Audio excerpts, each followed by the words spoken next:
Hello, and welcome to the Alabama Public Health Training Network. I'm Brandon Vaughn with the Alabama Department of Public Health. Thank you for joining us today for our program, Understanding Substance Use Disorders and Addiction, a Public Health Perspective. If you have a question about anything being discussed today, please call or email during our broadcast. The phone number and email address are on your screen now and will appear again later in the program. Also, the handouts and evaluation are available online. You will need to register for this program in order to access those materials. Continuing education credits have been approved for nurses and social workers for this program. In order to receive credit for this training, you must watch the entire program, then complete and return the sign-in sheet and evaluation. While content may continue to be relevant, CE credit will only be awarded for 1 year for nurses and social workers, expiring on February 28, 2022. If you're watching this program on demand and want to receive a social work CE certificate, you will need to complete the social work test and send it in, along with your sign-in sheet and evaluation. If you're watching this program live, there is no social work test required. For social workers, if you're watching this program live, it qualifies for classroom hours.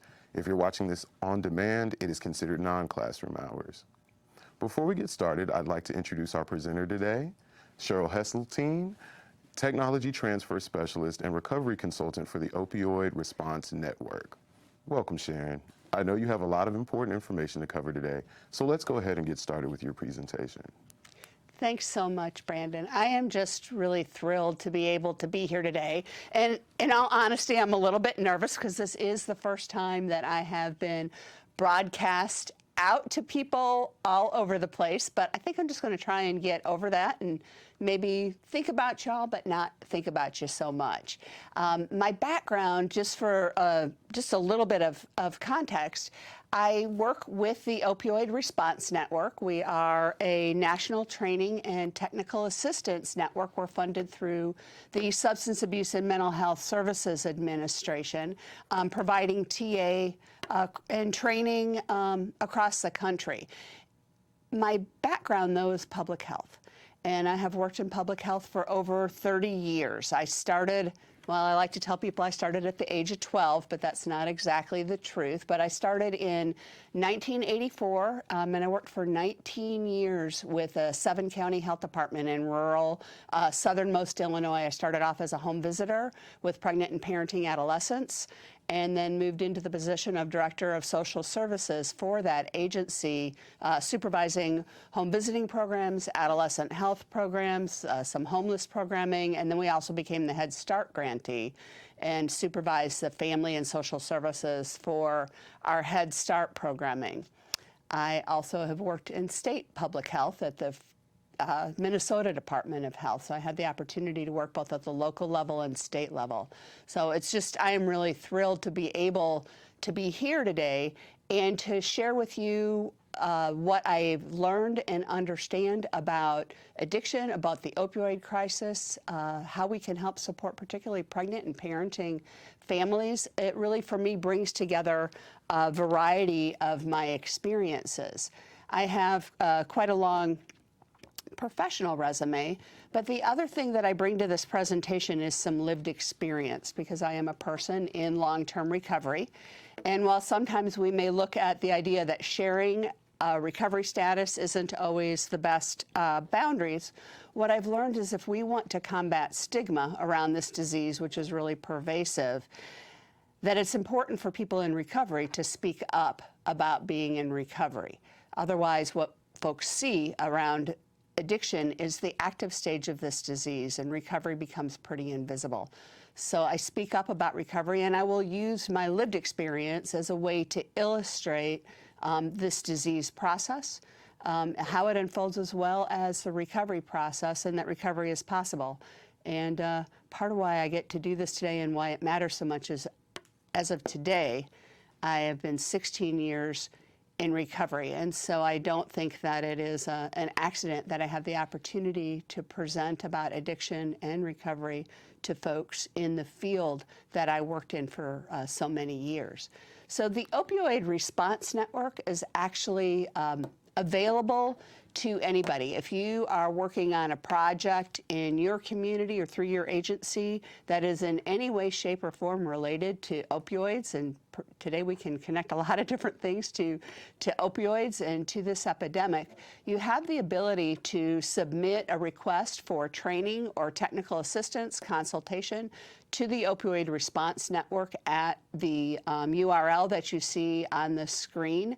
It takes maybe 5 minutes to submit a request. As someone who's worked in government funding for many, many years, this is about the easiest thing I think that I have ever seen. You seriously submit a request. It's a really simple form.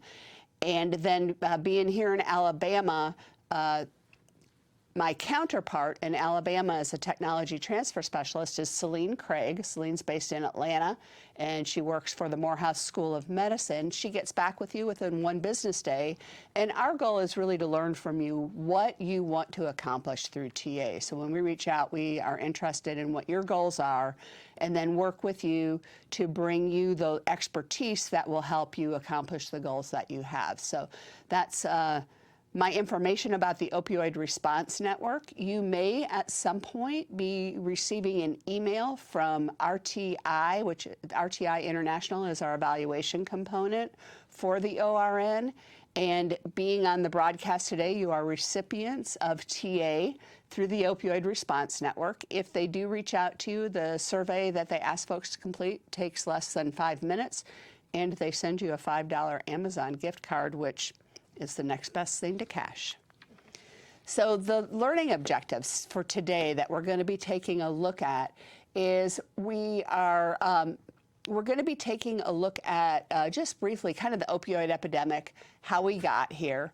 We want to really kind of recognize addiction as a disease, and kind of I'll spend some time talking about the brain disease and how does this unfold, and address a little bit the issue of choice, which really is something we can get pretty hung up on. We'll take a look just briefly at ACEs and how they increase the vulnerability for addiction and for substance use disorders.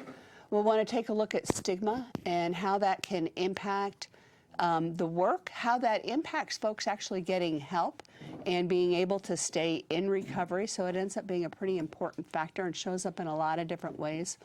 We'll want to spend some time really exploring how we work with and support pregnant and parenting families with substance use disorder.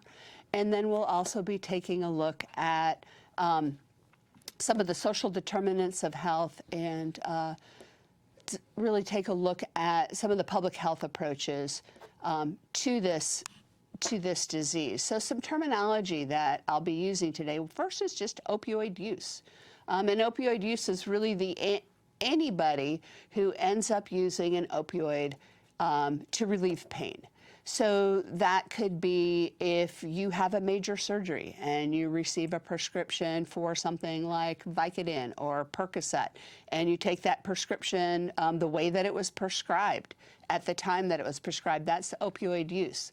But let's say you have some medication left from that prescription and 6 months later you throw your back out and you take one of those pills that you had left over, and it wasn't prescribed for your back, it was prescribed for the surgery you had 6 months earlier, that would actually fall in the category of opioid misuse.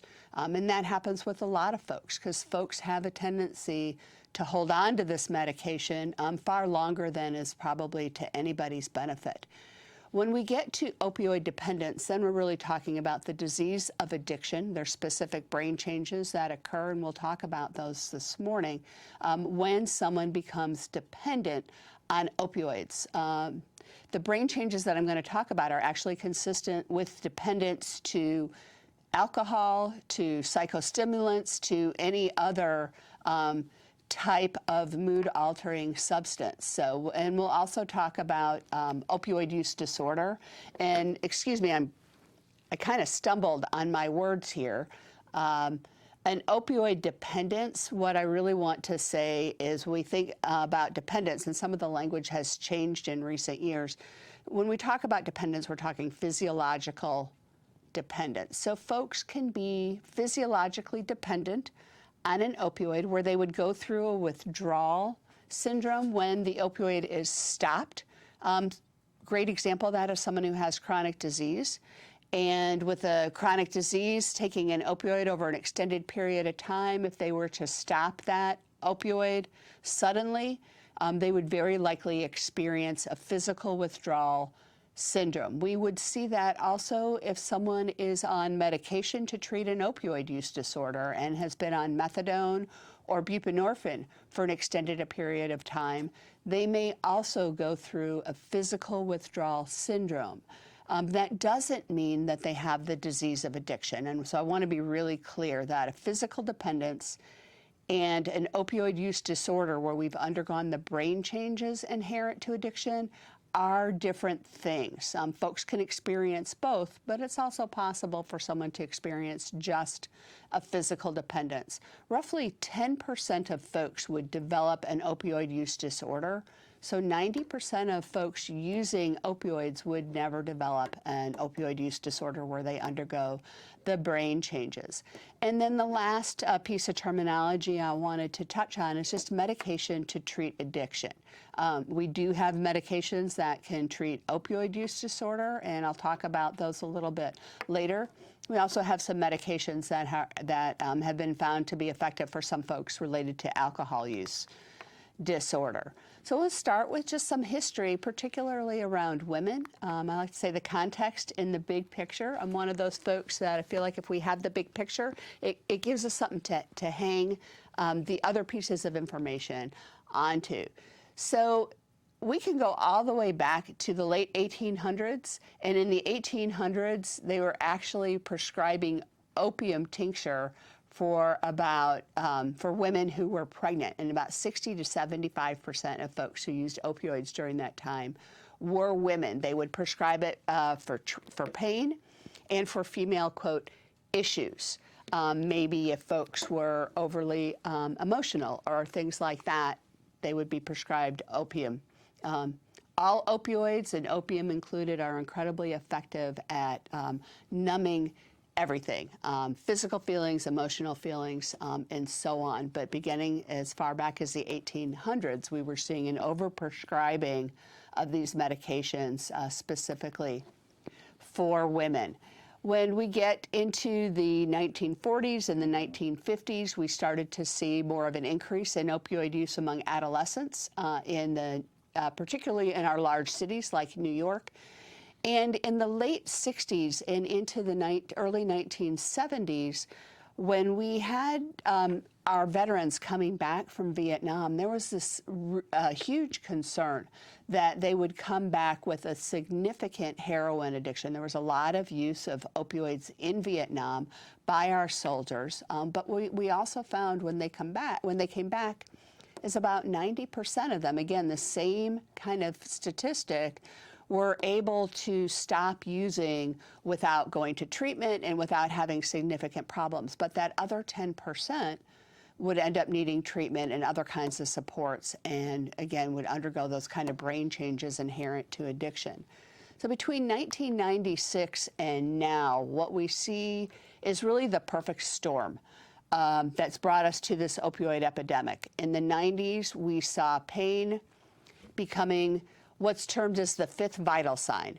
And the thing about vital signs is the other four vital signs are measurable and are completely objective. They're temperature, they're your blood pressure, your pulse, and your respiration. So no one's asking you on a chart and going, so tell me, what do you think your blood pressure looks like today? Like, we have an objective measure for that. So we get this fifth vital sign. We get this idea as a society that we shouldn't feel pain.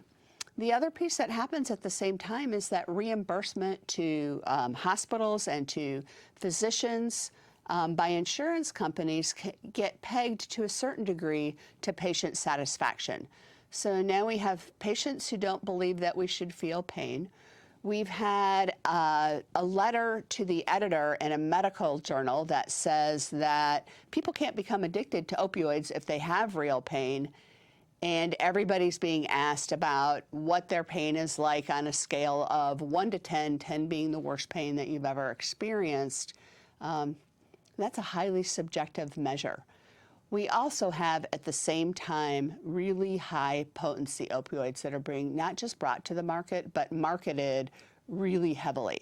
To the degree, I think that we see, and we've read in the newspapers, we've all seen about the overprescribing, but I want to give you a concrete example of that, because I think it's probably been about 6 months now. The Washington Post put out an article that gave us some concrete numbers. And I am from Louisville, Kentucky. Kentucky is one of the states that's really hard hit by this epidemic. But there's a town in Kentucky called Paintsville, and it's a town of 4,000 people.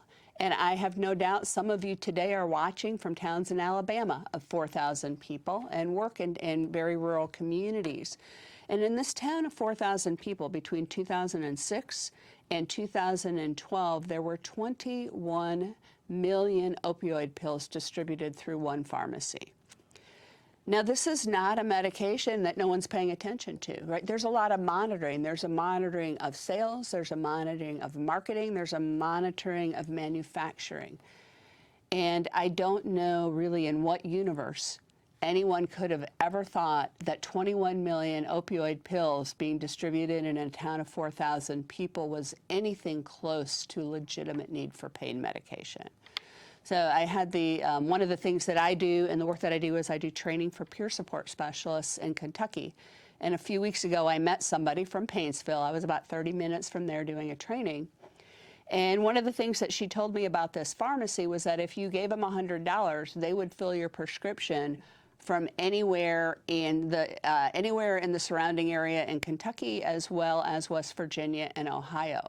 But I will also tell you that this is a town in the middle of a whole bunch of other towns of 4,000 and fewer people.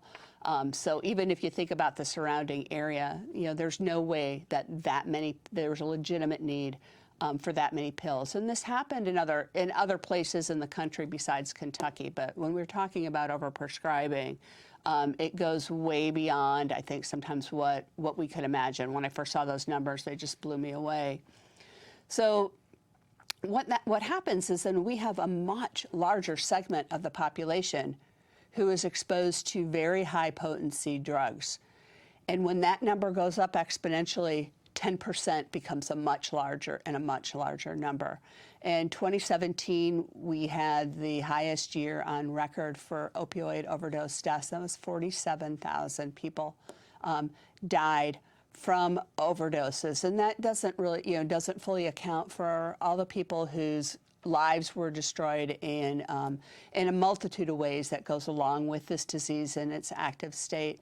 We did see a decrease in 2018. We had a number of states that also saw a decrease in 2018.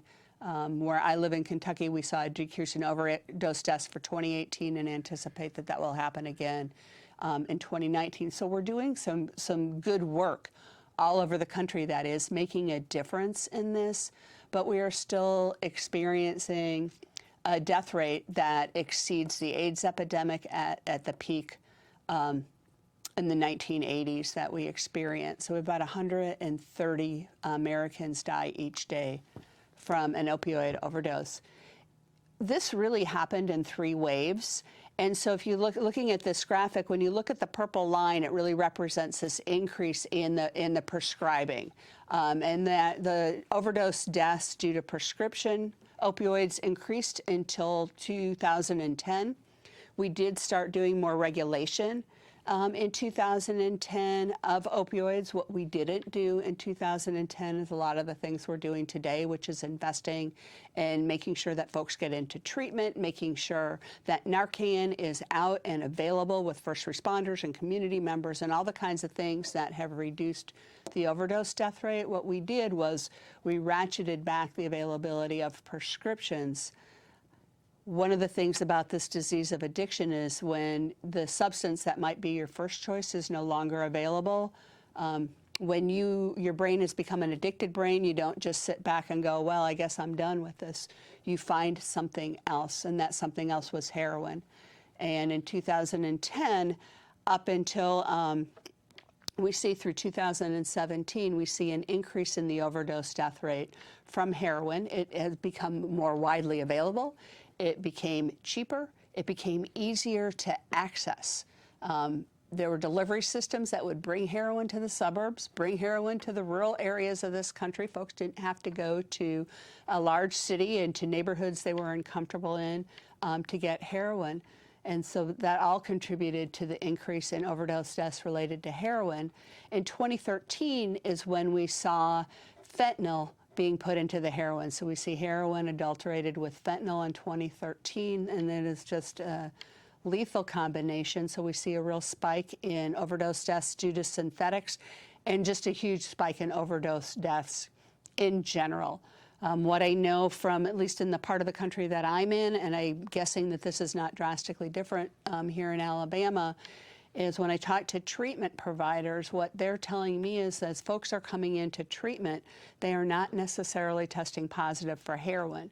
They believe they have been using heroin, but they're testing positive for fentanyl as opposed to heroin. And so a lot of what is out on the street really is is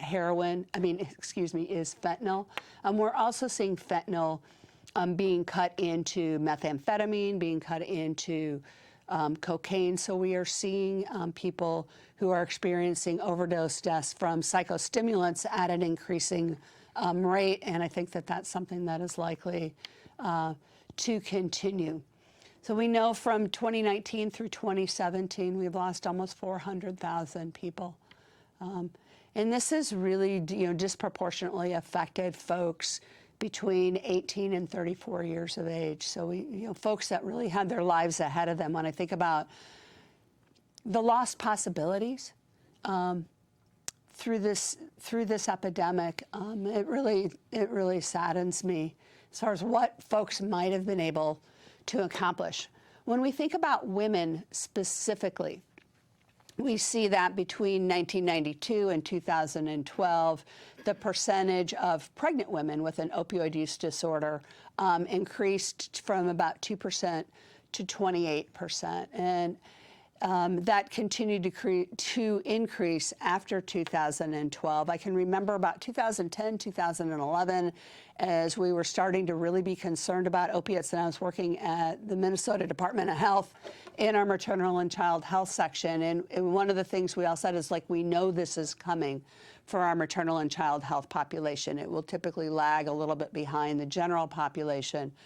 But unfortunately, pregnancy is not a cure for addiction. And what we see in the general population is going to affect pregnant women as well. And for women, the pathway to opioid use and to opioid use disorders is more likely to actually be through medical treatment, through prescriptions, than it is for men.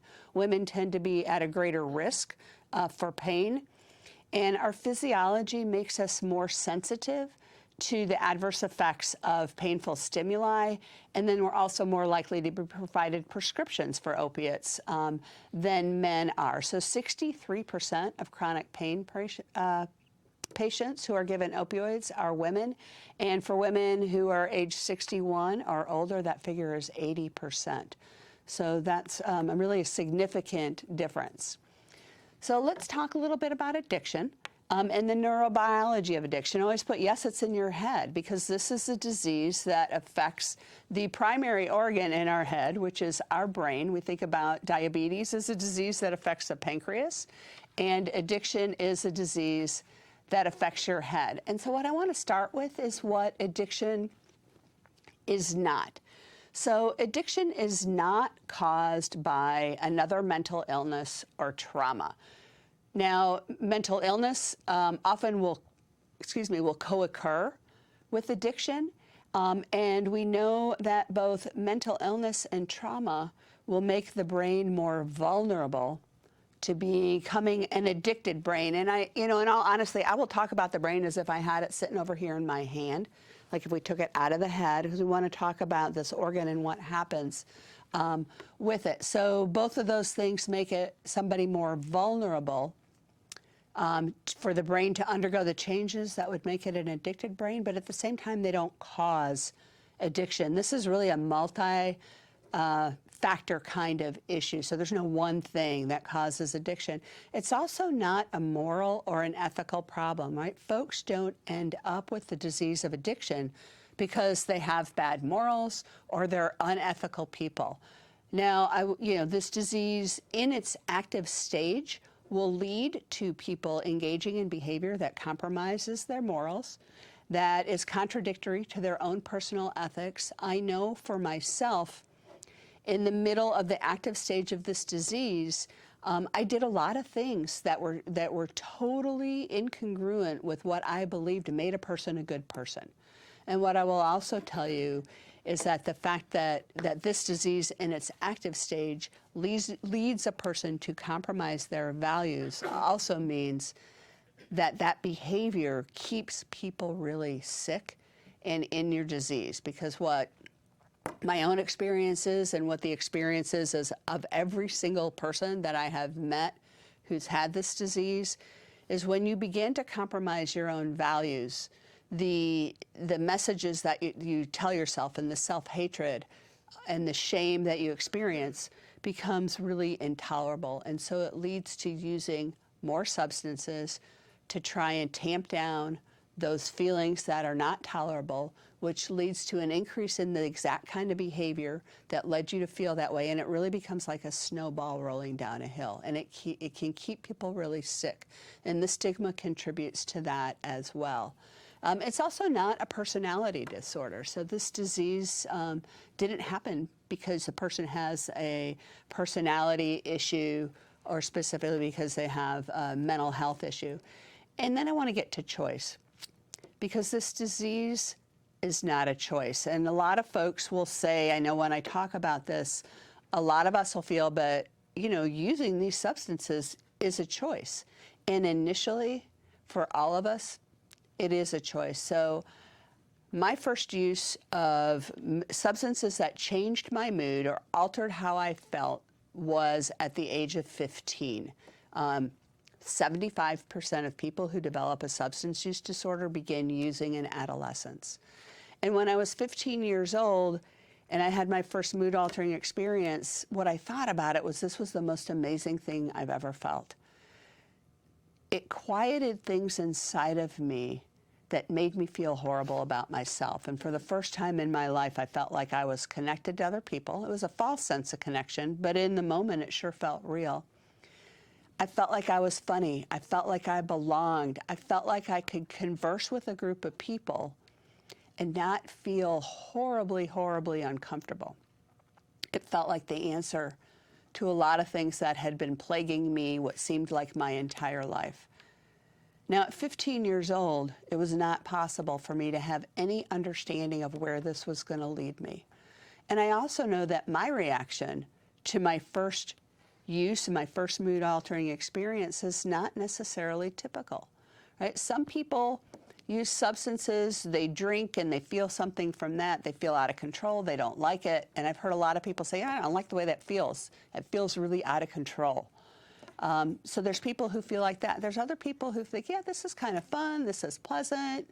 Maybe I'll do this when I get together with my friends. And then there's that 10% of people who think it's the answer and experience it as the answer to everything. And I hear the story of how I experienced my first use is not unique to me.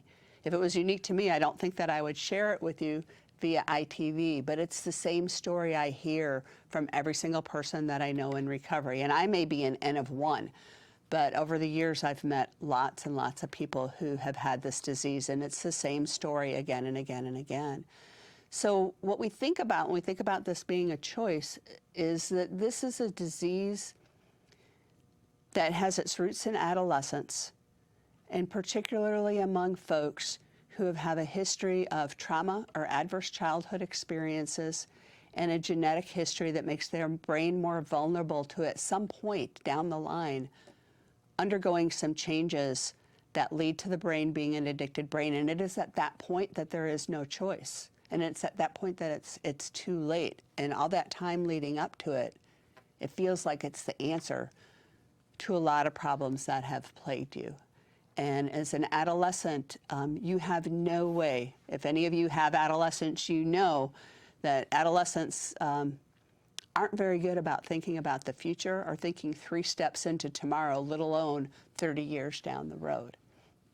So it's also not caused by a lack of connection or isolation. So I've seen recently multiple times on the source of all accurate information, which would be Facebook, is that we know the cause of addiction and it's not what you think. And when you click the link, it'll talk about social isolation and lack of social connection. And again, it'd be great if it was that simple. We could solve this if it was that simple. Isolation is a psychological manifestation of this disease that's very common. And I think for many folks, part of why substances felt like the answer is they don't necessarily feel connected in a meaningful way with other folks when they're young. But at the same time, that doesn't mean it's the cause of this disease. I do believe, and my experience has also been, that social connection becomes very important in recovery. And when you're working with folks who are in recovery, helping support them in being connected with other individuals in recovery and finding a rich and meaningful social connection will really help support their recovery. So it's not that it's unrelated, but it's definitely not the cause of this disease. So addiction is also not casual use. When someone's brain becomes an addicted brain, there is a compulsion to seek and take this drug. And it takes precedence over everything else. So there's a loss of control in limiting the intake of the drug. Folks I shared yesterday in Tuscaloosa, one of the things that I can remember really clearly it's particularly at the very end of my active addiction. It was in the last month before I went and got some help. My daughter was in 8th grade, and her basketball team went to the state finals. And for me, my substance of no choice in the end of my phase of addiction was crack cocaine. And somebody called me up on the phone and said, hey, we need a ride. And somehow I had still managed to have a car with some gas in it and was able to take people for a ride. And I knew that if I gave them a ride, I would get free drugs. And so I went and picked him up, fully believing that I would be able to walk away from that a couple hours later and take and go to my daughter's basketball game. And she sure deserved to have her mom at that basketball game, which they won state champs in 8th grade, and I wasn't there. I wasn't there because I couldn't pull myself away. And all the way up until the moment I couldn't pull myself away, I actually believed that I could. We'll talk about some of the brain changes that lead to that kind of magical thinking and that contribute to that. But there's this whole loss of control in being able to limit your intake and being able to stop. That's why folks who have an alcohol use disorder, common story, will stop at the bar for one drink on the way home, fully believing that that's what they're going to do, but never be able to stick to that plan. And at the same time, there's a diminished recognition of the problems that the use is causing. I was, quote, laid off from the health department that I worked at for 19 years in November of 2003. In recovery, I went back about 5 years later and had lunch with the HR director and thanked him for saving my life, because that's exactly what he did. I needed that to happen because as long as I was working, it was easy to deny that I really had a significant problem because I had a job, and I had a big job. And somehow I was kind of showing up and still accomplishing things that were meaningful. So it made it easy to do that. Even losing that job of 19 years, I convinced myself it was a good thing, that it would open the door to a new life, which in reality, I guess it's kind of funny that I say this, because in reality it did. It was exactly what I needed, and I was able to get well and make a change several months after that. But initially, that wasn't the way that I was looking at it. I thought that I could do something completely different, and it took a little while.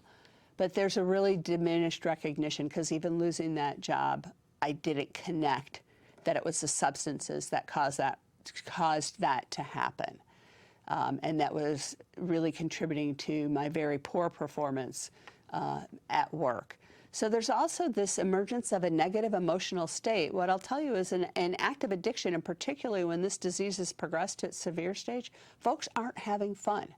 Like, we think that folks, when they're using substances, are out partying and having a good time.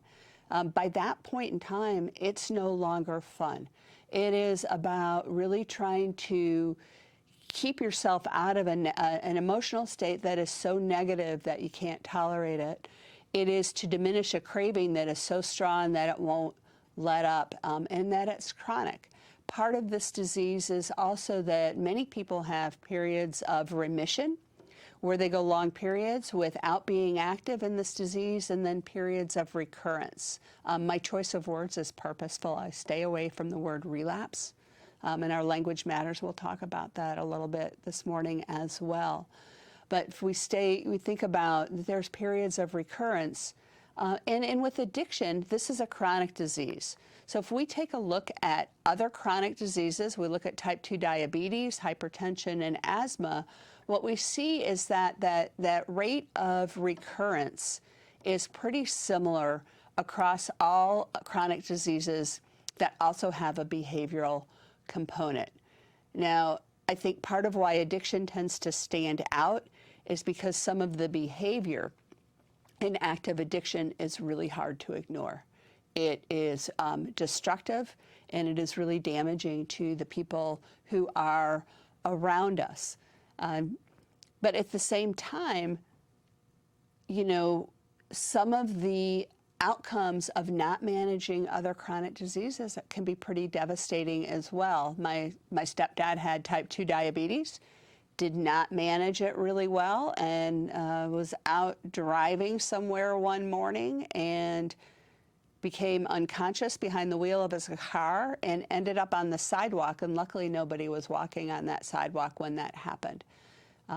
I lost my father a couple years ago due to complications of both hypertension and diabetes that were not managed, and he died from kidney failure because not managing those diseases led to his kidneys eventually shutting down over a period of a couple of years in his life, and we lost him earlier than we should have. Those aren't the kind of things that tend to make the news, though, even when they happen to celebrities. They tend to not make the news, and there's no doubt that active addiction definitely makes the news, particularly with celebrities. So the definition that you have in front of you here is from the American Society of Addiction Medicine. And what the addiction medicine doctors, how they define addiction is, one, it's primary in that it's not caused by something else, chronic disease of the brain. So we know that once the brain has become an addicted brain, it does not fully go back to and will always be vulnerable to going into the active state again. Just like when someone once you have type 2 diabetes, I know that it is possible, not typical, but possible to reverse that, but that person is always going to be vulnerable for that disease to be active as well. In addiction, we're talking about the brain, and we're talking specifically about the reward system, the reward motivation system, memory, and the related circuitry in the brain that is impacted by this disease. We know this because we can put individuals who've had this disease into a functional MRI, and we can look at how these systems of the brain are activated due to in response to different stimuli. And they activate differently than somebody who has never had this disease. So I know if they put me in the functional MRI and they show me pictures of paraphernalia related to the substances that I had an addiction to today, 16 years later, where I don't experience cravings for those substances, my reward system is going to light up differently than someone who has never had this disease. You know, they could show me the most beautiful beach in the world with crystal blue water, and my brain's not going to activate in the same way that it would for paraphernalia that's related to crack cocaine. And tell me, if you ask me what I would do today, I'm taking the beach. That's what I would do. I would hightail it out of here to the beach in a half a minute. I did look at the map yesterday to see how far away I was from the ocean, and I was like, it's too far to drive. You'll never make it down there and back and be in good shape for today. But I sure thought about it because I love the ocean. But my brain is going to activate to the substances, and that's part of what this disease is about. There's a dysfunction in those circuits, and there are characteristic manifestations, right? The biological ones come from the brain and the way that the reward system is going to activate differently, but there's psychological ones as well. Selfishness and self-centeredness are two really good examples of psychological manifestations of this disease, and I'll show you here in a minute kind of why those are so common and why we see that. There's also social manifestations like isolation. And then, you know, I love that physicians actually put in spiritual manifestations, because that is a part of this as well. And for many people, that's hopelessness. There is a pervasive state of hopelessness when this disease has progressed to this severe form. That's the piece, I think, for me that I remember so well, is really feeling like there was absolutely no chance that I could get any semblance of my life back, and that the only way out of it was through dying, that I would just have to live this way until my life was over. And I remember really believing that up until actually the day before I ended up deciding to go to treatment, or the day I decided to go to treatment. And there was something spiritual in that as well. That's about all I can say, because I have no other great explanation for why something switched. And I went from a state of hopelessness to being willing to do whatever anybody told me to do to not die. So there's things about this that I don't know that we can fully explain as well. What this looks like, right, with these brain changes, is that individuals who have this disease pathologically pursue the reward to the brain. And again, when we say reward, we don't mean reward, woohoo, I'm having a good time, but it's a reward to the reward center in the brain, or a relief from shame and other intolerable negative internal feelings that the substances can bring. So, and pathologically means you pursue this reward even though every single other thing around you is falling apart and should be telling you that you need to do something different. So we're going to show you a short video. This comes from National Geographic. It's called The Science of Addiction. It's available on YouTube. So if any of you find yourselves in a position where you do community presentations, this is a great video to access. It really just gets into and provides us a nice backdrop around what's going on in the brain. So we're going to go ahead and run that video for you. What are your fiercest cravings? Whether we're ducking out for a smoke, going for glory at the blackjack table, or drowning our sorrows in a glass of wine, we all have ways that we seek to push our pleasure buttons.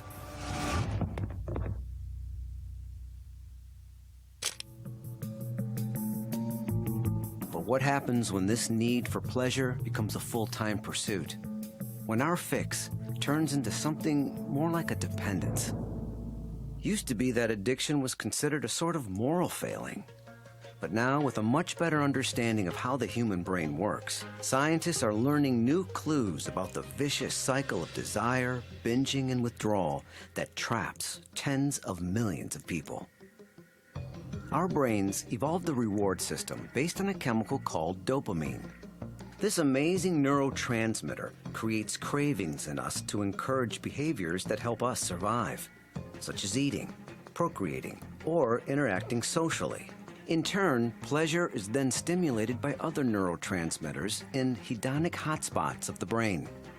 When dopamine's craving circuitry overwhelms the pleasure hotspots, addiction occurs.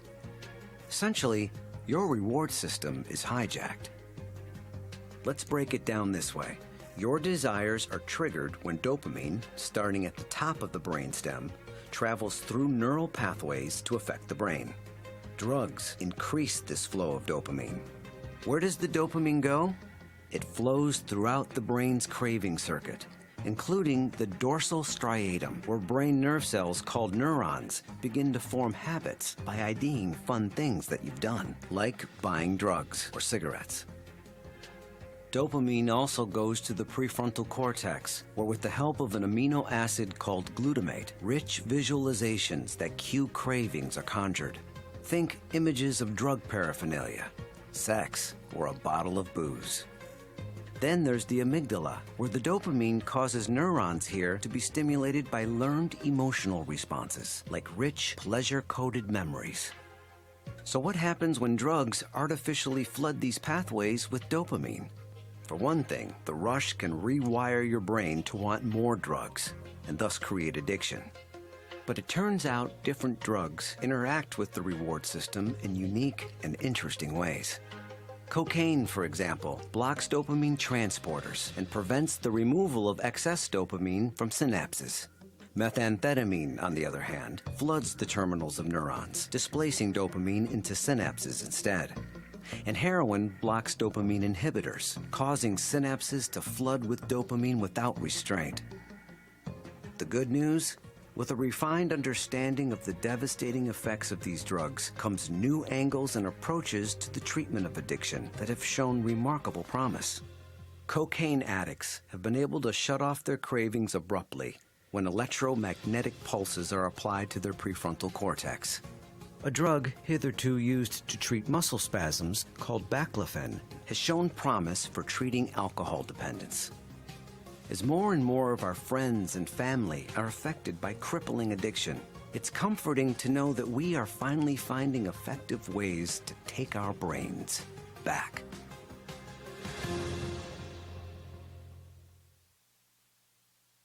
The video talks about dopamine and the fact that dopamine is designed in our brain to assure that as human beings, we repeat the kinds of behaviors that assures that our species will survive.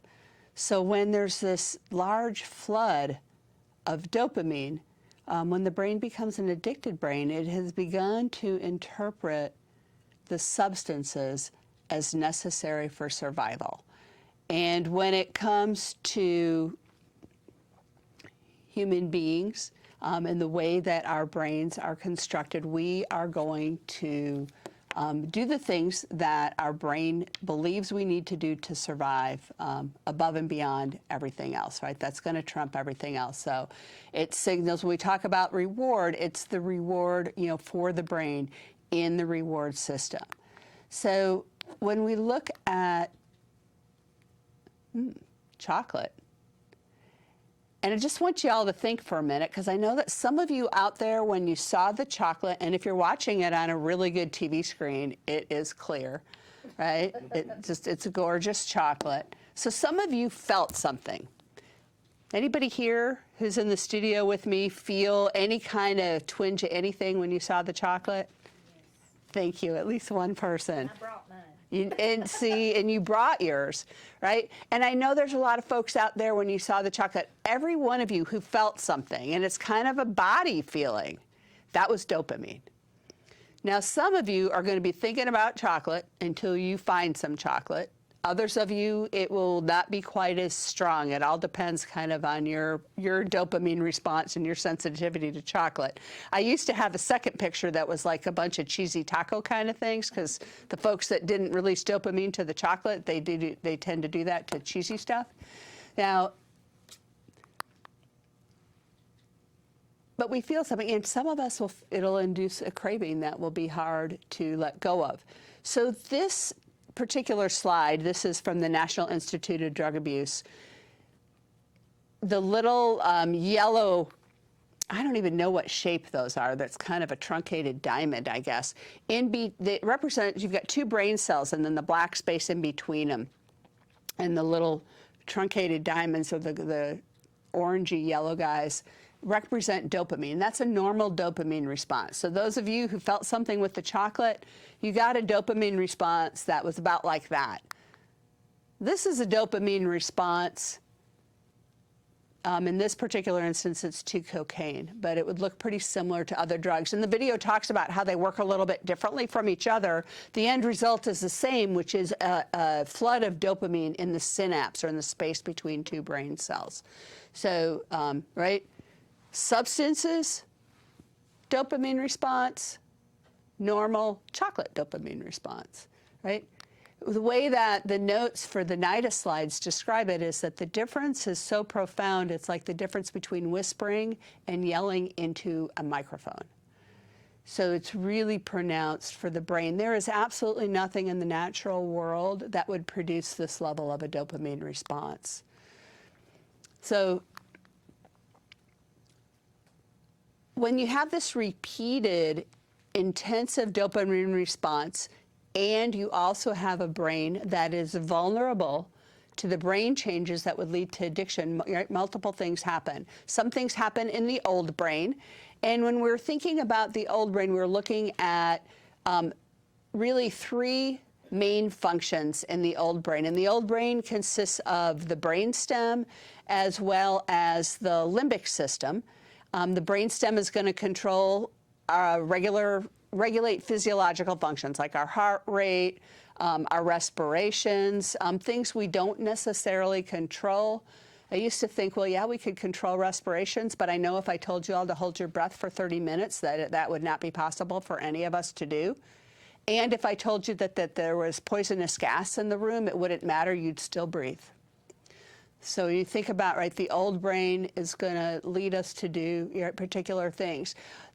One of the other main functions in the old brain, in the limbic system, is where we experience our basic emotions. So emotions like anger, fear, hunger, right, thirst, lust, pain, or pleasure are experienced in the limbic system. And we can't always control those basic emotional responses either. I know that I've had experiences. I went through a tornado in Minnesota, of all places, and for a long time after that, and even to this day, when I hear tornado sirens, even when I know they're testing them in January, my body will have a fear reaction. I cannot think that reaction away. I can do all the thinking in the world about it's January, and when I lived in Minnesota, it could be 10 degrees below zero. And that they're testing the siren because it's Wednesday and it's 1 o'clock on the first week of the month. And my body will still have a fear reaction that comes from my limbic system because it has imprinted certain memories that tell me I should be going to somewhere safe and that danger is coming. And that's the third piece that happens in the old brain, is that imprinting of survival memories. It's going to override the new brain or the prefrontal cortex when there's stress, which is why I'm going to have a fear reaction due to certain stimulus that gets connected to a fear memory because it's overriding my new brain. It can be thought of kind of as the go part of the brain. It's the reactive part of the brain, right? Then we get to the new brain, and the things that happen in the new brain end up being really significant because the new brain, or the prefrontal cortex, is also impacted by addiction, and it's compromised in an addicted brain. Now, one of the things we know about the prefrontal cortex is, one, it's not fully developed until about the age of 25. This is a big reason why the adolescent brain, not fully developed, is more vulnerable to the brain changes that are inherent to addiction. But look at the things that get controlled here, and I want you to really think about this, right? Judgment. When we look at folks in active addiction, we think about things like, how could they not put all the pieces together that this substance use is causing problems in life? How could someone lose a job of 19 years and not put those pieces together? Well, judgment is compromised. Learning from experience is compromised. The ability to problem solve is compromised. The ability to self-monitor or self-reflect, also compromised, right? So all of these functions that you see here are compromised. How is it possible that somebody could not pull themselves away from substances to go to their child's state finals? Well, that takes some impulse control. And impulse control and active addiction is also compromised. So the things that your brain would do that might help you get out of this mess, physiologically, are compromised. So your ability to do those things is diminished. One of the other things you see on here is empathy, and I talked earlier about one of the psychological manifestations of this disease, selfishness and self-centeredness, opposite of empathy, right? If my brain's ability to be empathetic is compromised, I get really caught up in what I want, what matters to me, what I want right now, right? All of those kinds of things, and those are all behavioral features that we see with folks in active addiction. One of the things that I was told in recovery is to always remember that you're not necessarily responsible for having this disease, but you are accountable for the things that you did. And so I always want to be clear, because sometimes when we talk about this, I think that it's easy for folks to listen to all this and think, well, so people are just like off the hook for all the things that they did and all the damage that they caused. And one of the things I know that many folks in recovery look at, how do we find ways to go back to the best of our ability and to be accountable for the actions that we undertook. So it's not always about not taking responsibility, but also recognizing that in the middle of this disease, the person who is afflicted with it has a very difficult time breaking free from it because of the way that the brain has changed with the disease. The old brain and the part of the brain that is driving a lot of the behavior is really the senior partner. We are wired that way, so in times of stress, if we're facing a saber-toothed tiger, if we've got to stop and think too much about it, we're going to get eaten. So, and craving also resides in the old brain, and I think that that's a really important thing. Stress can be a real trigger for craving for folks, especially earlier in recovery as the brain returns to more normal functioning. Most folks see that really diminish over time, but it's in the old brain, which means it's really hard to use your thinking brain to override it, just in the same way as I can't necessarily use my thinking brain to get my heart rate to slow down when I hear the tornado sirens. And it acts more quickly than the new brain. So some of the ways the brain changes when the brain's become an addicted brain is, one, it starts to produce less dopamine. Our bodies really want to maintain homeostasis and stay in balance. So when you have this continual huge flood of dopamine to the brain, I'll say, like, the brain's smart. So the brain is like, I need to cut back on the production of dopamine, and I'm going to pare back the dopamine receptors because there's way too much dopamine going on. What happens then in early recovery, and it can take up to 24 months for brain functioning to return to normal and for all the dopamine function and the receptors and those things to really come back to normal level, the ability to experience a normal reward or to feel joy can really be reduced. And so oftentimes folks in early recovery will be like, I feel so blah. Like I just can't feel happy with normal stuff. And this becomes really significant as we talk about parenting. Using, as I said earlier, is no longer pleasurable. It really is about just trying to get dopamine to something that feels normal. The brain is really driven to seeking out substances and using substances compulsively. And at the same time, impulse and sound decisions, as I talked about earlier, is pretty compromised. So that's what happens to the brain, right, in addiction, and also what folks are really challenged with in early recovery. And we'll come back to some of that when we think about how we support folks in early recovery, because they really do, folks need a lot of support around the exact same kind of things that are related to particularly functioning in the prefrontal cortex. ACEs increase vulnerability for substance use disorders. So I talked earlier that only about 10% of folks will develop the disease of addiction. I've used my daughter's father, my ex-husband, as an example, who used very heavily with me for many, many years, for about over 20 years, used lots of very heavy-duty substances. We used together. In his mid-40s, he was diagnosed with hepatitis C, and on that day, he said, well, I'm done I'm done partying. I can't drink anymore. I can't use anymore. And, I'm going to need to get treatment for this. And that was that. Made that decision. That was easy. It was not a problem. He wasn't cranky. He wasn't any of those things. He took care of his business. Had that been me who got diagnosed with hepatitis C, I guarantee you I couldn't have stopped, because by that point in time, I have the disease of addiction that doesn't allow me to stop. Right? I have some more risk factors than he does. I have greater vulnerability to my brain than he does. I have a family history that accounts for some genetics.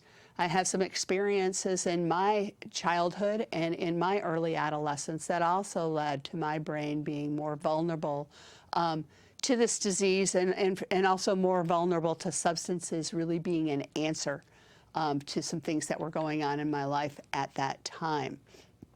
And as I said earlier, it's a disease that originates in adolescence for the vast majority of folks. So, right, the more risk factors you have, the more vulnerable the brain is.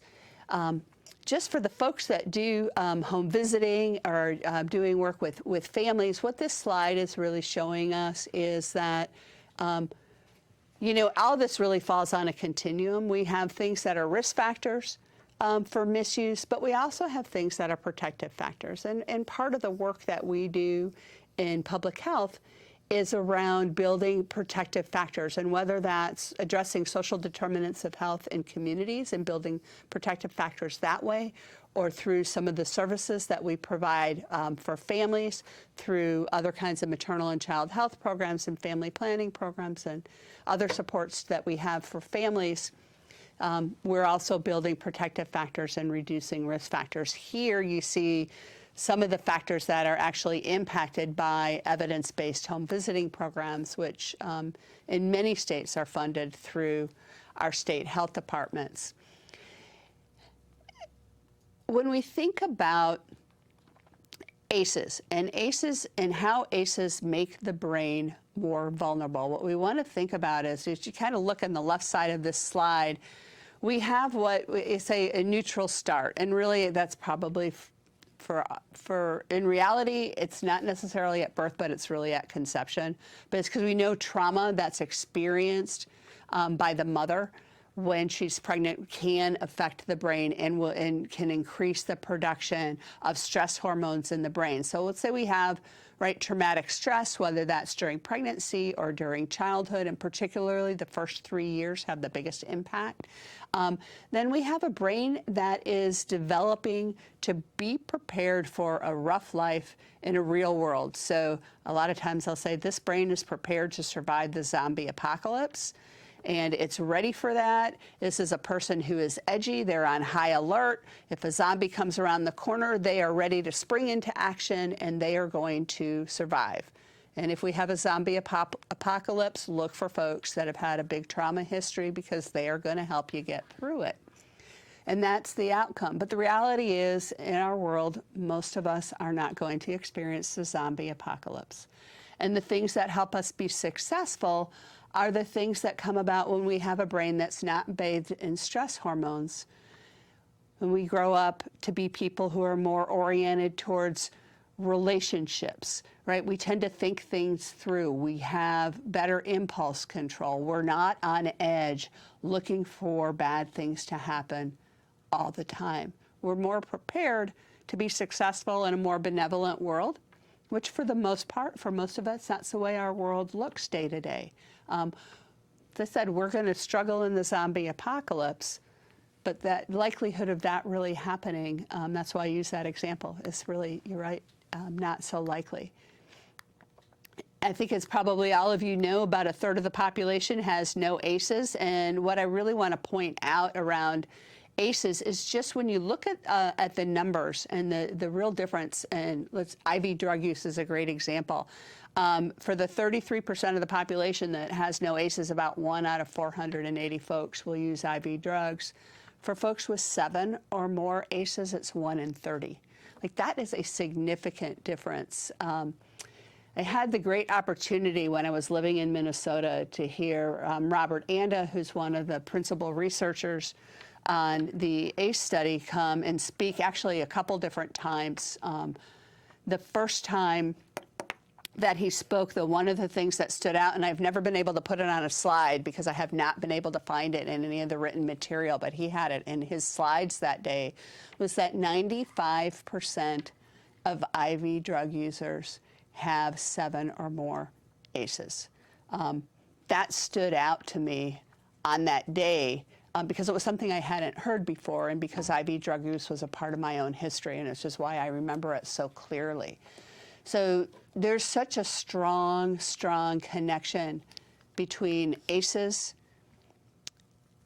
and between substance use. So we know that when we look at social determinants of health, that when we can have a positive impact on social determinants of health, we can also have a positive impact on ACEs, right? When we have better environments, we have safer environments, we have less poverty, we have fewer ACEs in those communities. So the stress of day-to-day life around these areas will increase the incidence of ACEs in different communities. And ACEs will also increase vulnerability for substance use disorders in these ways, predicts earlier age of onset of drinking.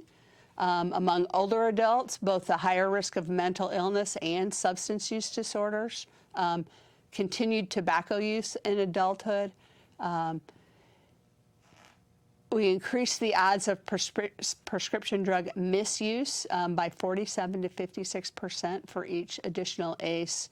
And then we have a 2 to 4-fold increase in the likelihood of early initiation into illegal drug use for each additional ACE. And again, we think about that early initiation ends up being a really critical factor because, again, that is where we see most substance use. Now, the flip side of this is that our biggest protective factor for young people, maybe for older people too, that anyone has, is a relationship with a reliable, available, consistent, nurturing adult, right? Children's earliest interactions within their families are absolutely critical for their healthy development and for reducing the risk of drug misuse.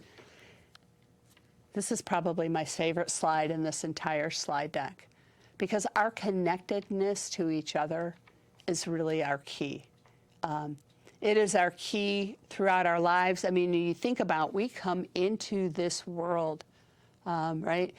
A baby is born and they very quickly go into this quiet alert state where they engage in a mutual gaze with their parent. When that happens, the parent, particularly if they're not in early recovery or active addiction, their brain releases a pretty good amount of dopamine, drives caregiving behavior. The body releases oxytocin, and we feel this, we feel this love feeling. We experience the love hormone. We come into the world wired for connection. And our brains continue to respond with dopamine when we are in meaningful, intimate connection with other people. It is our superpower as human beings. And it's also the key to being able to support people who are struggling. It's hard to be an effective support for somebody else unless we can establish a connection with other folks, right? It really is our key, and it is a better predictor of your health than any adversity that you've had. And so when I talk about ACEs, I always want to talk about connection because it really has a significant, significant impact. So I encourage everybody to be with each other, to celebrate diversity, listen and learn from others, share time, food, and work, because we need to be in relationship and in connection, right, with each other. One of the things that can get in the way of our connection and around this disease is stigma. And stigma is real, and it is pervasive, and it is important to be aware of. And I think that in some ways we all carry stigma, because I know I carry stigma. As much as I could tell you about what happened in the brain and all those pieces, what I will also tell you is I will look back at my own experience and go, how could I have done that? How could I have not showed up at that game? How could I have not been there? My daughter deserved so much more. So I'm smiling because she called me this morning to tell me happy 16 years.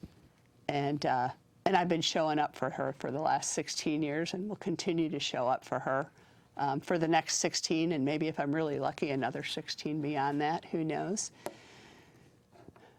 But I want you to think about something for a minute, right? So what if you go to the hospital and you've got chest pain? And if you have chest pain, that is where you should be going, is the hospital.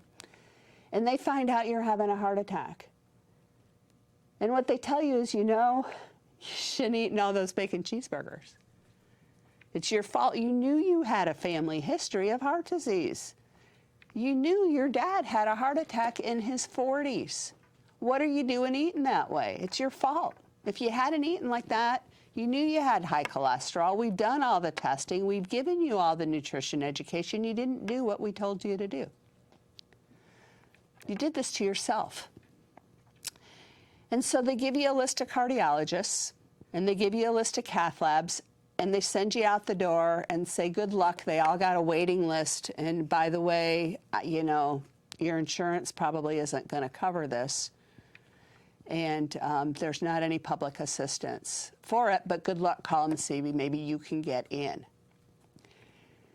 And then they say, we have some medication that might help you. And if you're willing to go to counseling and demonstrate readiness to get well for this, and you quit eating cheeseburgers, we'll let you get some aspirin. And then you know what? You can't give up the cheeseburgers because they're your absolute favorite food. And McDonald's is next door, and every time you go out the door, you smell the cheeseburgers. And you get chest pain again, and you go back to the hospital, and they kick you out. They're like, you were here last week, and you didn't do what we told you. And they kick you out, right? And some of you here are smiling because you know that this scenario is ludicrous. This would never happen, except it does happen every day with people who overdose. With people who overdose, who have a disease that is progressive, and if it's left untreated, it will kill them. They end up in an emergency room of a hospital due to an overdose, which almost killed them, and they are sent out the door, oftentimes with nothing. No treatment, no referral to treatment, and they're not even always sent out with a list of who they can call. Now, we're doing better in a lot of places. We have a lot of places, and you may have some here in Alabama as well, where we have bridge clinics, where folks might get on medication actually in the emergency room and get connected with a peer support, someone with lived experience who will really hang with them and help them get into treatment for their disease. In some communities, we have what are called quick response teams, where even if you don't end up in the emergency room, if first responders were involved in reversing your overdose, that they're going to come with the team and check in on you within 24 hours, and that team will include a peer support specialist, someone with lived experience, who will also help do an assertive linkage and get you into a treatment program. But by and large, in most places across this country, if you end up in an emergency room with this life-threatening disease that just about kills you, you're not going to get any care for that disease. I can't think of another disease we treat this way. Sharon, can I add something? The Department of Mental Health has a 24/7 hotline number, and it's 844-307-1760. And anybody can call that number, a family member, a person seeking treatment, and they will help get them to treatment. And they will get them into treatment. Operates 24/7. Which is awesome, Yes. right? Which is awesome. And my hope is that every emergency room gives people that number. We're working on that. Right? And I know we're working on that, and there's a lot of things we're working on. And I think what I think about stigma is like we shouldn't have to work on it, like it should just be. And folks should get treatment. Sure. It is 1-844-307-1760. And while I'm up, I can go ahead and tell you that the Department of Public Health and the Department of Mental Health are working on an anti-stigma campaign right now, and it's called Stop Judging, Start Healing. I saw an ad. Yes, and you can look that up, and it's a year-long campaign. Right now we have just videos that are going out, billboards, that type thing, TV ads, but there will be a development of that website for stigma PowerPoint presentations where they can actually go and use a PowerPoint presentation that we've developed. That's awesome. Yeah, and it's stop judging, start healing. Stop judging, start healing. I saw the ad when I was in Tuscaloosa on the TV, and I was like, I wondered if that was y'all. Yeah, it was really good. Samurai is helping us with the PowerPoint. So putting it together. That's awesome. And we all really, I mean, I think every single one of us has a responsibility to be an anti-stigma ambassador. So I'll talk a little bit too about language and how we need to be aware and start shifting, right, our own language. Because if not us, who, right? Who else is going to do this? Because one of the things that happens with stigma is it means that folks are less likely to get help. They're less likely to see that it's a problem. You don't want to be one of those people. They're also less likely to advocate for quality care for themselves. I've been working on actually on developing a training for peer support specialists who will be working with pregnant and parenting women. And one of the things that we talked about was supporting pregnant women in having a birth plan. And what I realized is if you're someone who has this disease, even if you're in recovery and you're pregnant, if you've had this disease in its active state during your pregnancy, your own self-stigma is so significant that your likelihood of advocating for having a birth plan or thinking that you have a right to have your delivery go the way you want or advocate for the kind of care that you would like, you don't think that you deserve it. And so stigma impacts folks over a long period of time, right? There's lots of examples of stigma, and what I'm going to share with you is just an example of my own, because this was really, I think, profound, and I saw people's faces yesterday when I talked about it in other places. Just about 2 years ago, so I was 14 years in recovery, I was actually doing a presentation and started getting a pain up under my ribs that got progressively worse as the day went on. And by the time it got to dinner time, I knew something was really significantly wrong with me and I was going to need to go to the emergency room. Now, I'll be honest with you, I had been to the University of Google, and the two of us had decided that I had a gallstone. I also knew that you cannot go to the emergency room and tell them that you have diagnosed yourself with Google. And so I didn't mention that, but I was also, will tell you, is what I was really scared. Because I knew that when I got to the emergency room and they pulled up my electronic health record, what they would see is that I had a medical history of a substance use disorder, and I'm coming into an emergency room, and the only thing I can really tell them is I'm in pain. Except that I know something is seriously, seriously wrong with me. And I'm scared because I'm scared they're not going to try and find out what it is. Now, what I will tell you is I waited in their waiting room for 5 hours.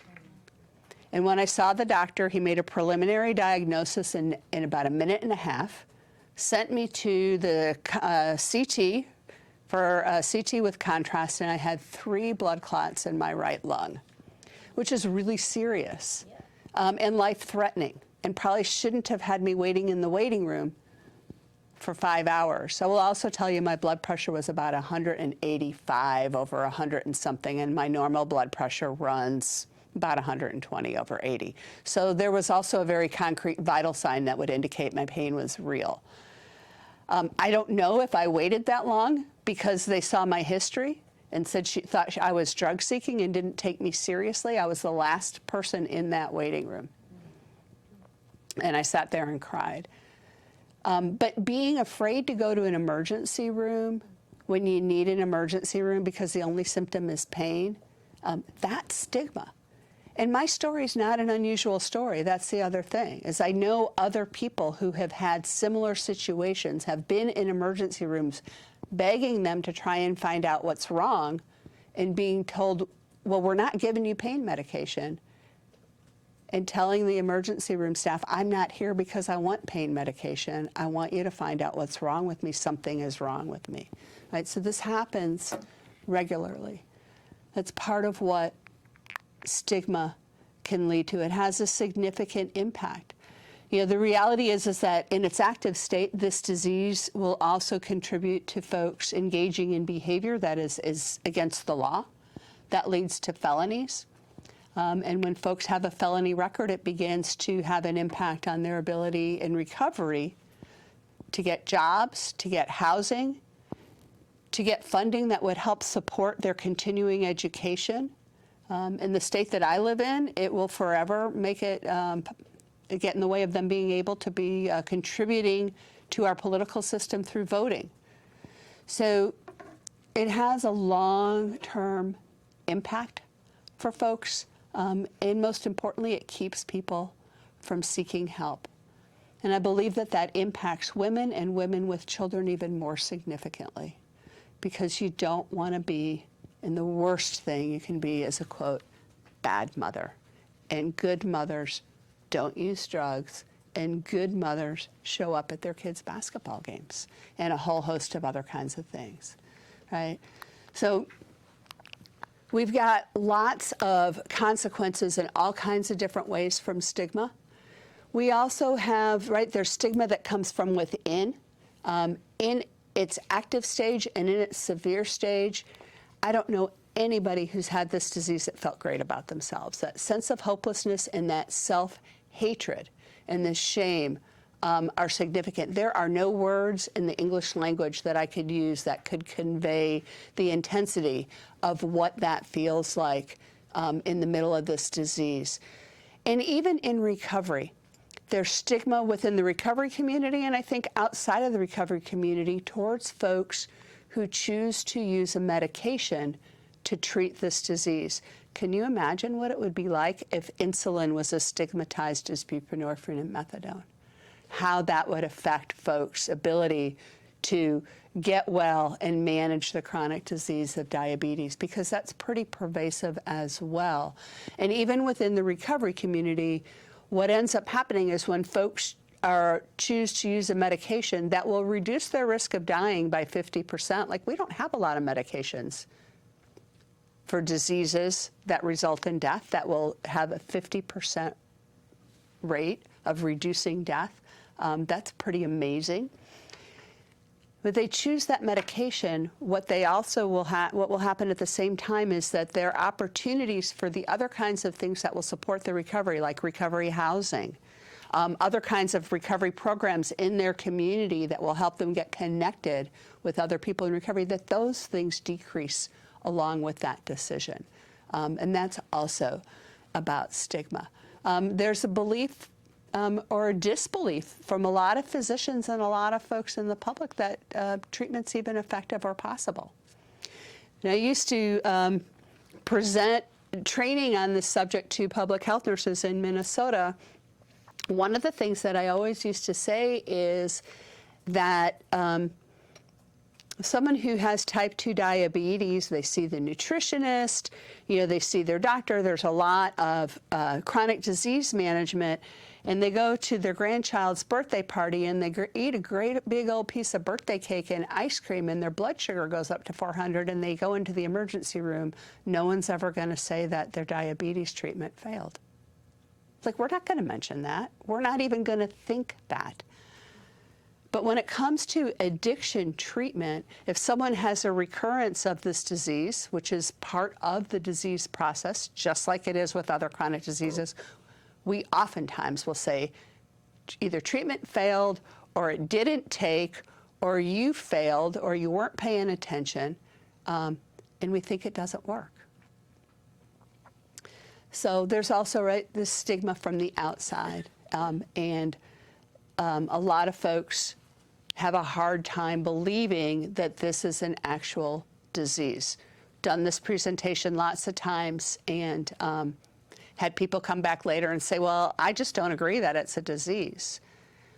But I kind of think it's kind of hard to disbelieve a functional MRI that's going to show, let us look at the brain, the organ affected by this disease, and see that it has different kinds of activation.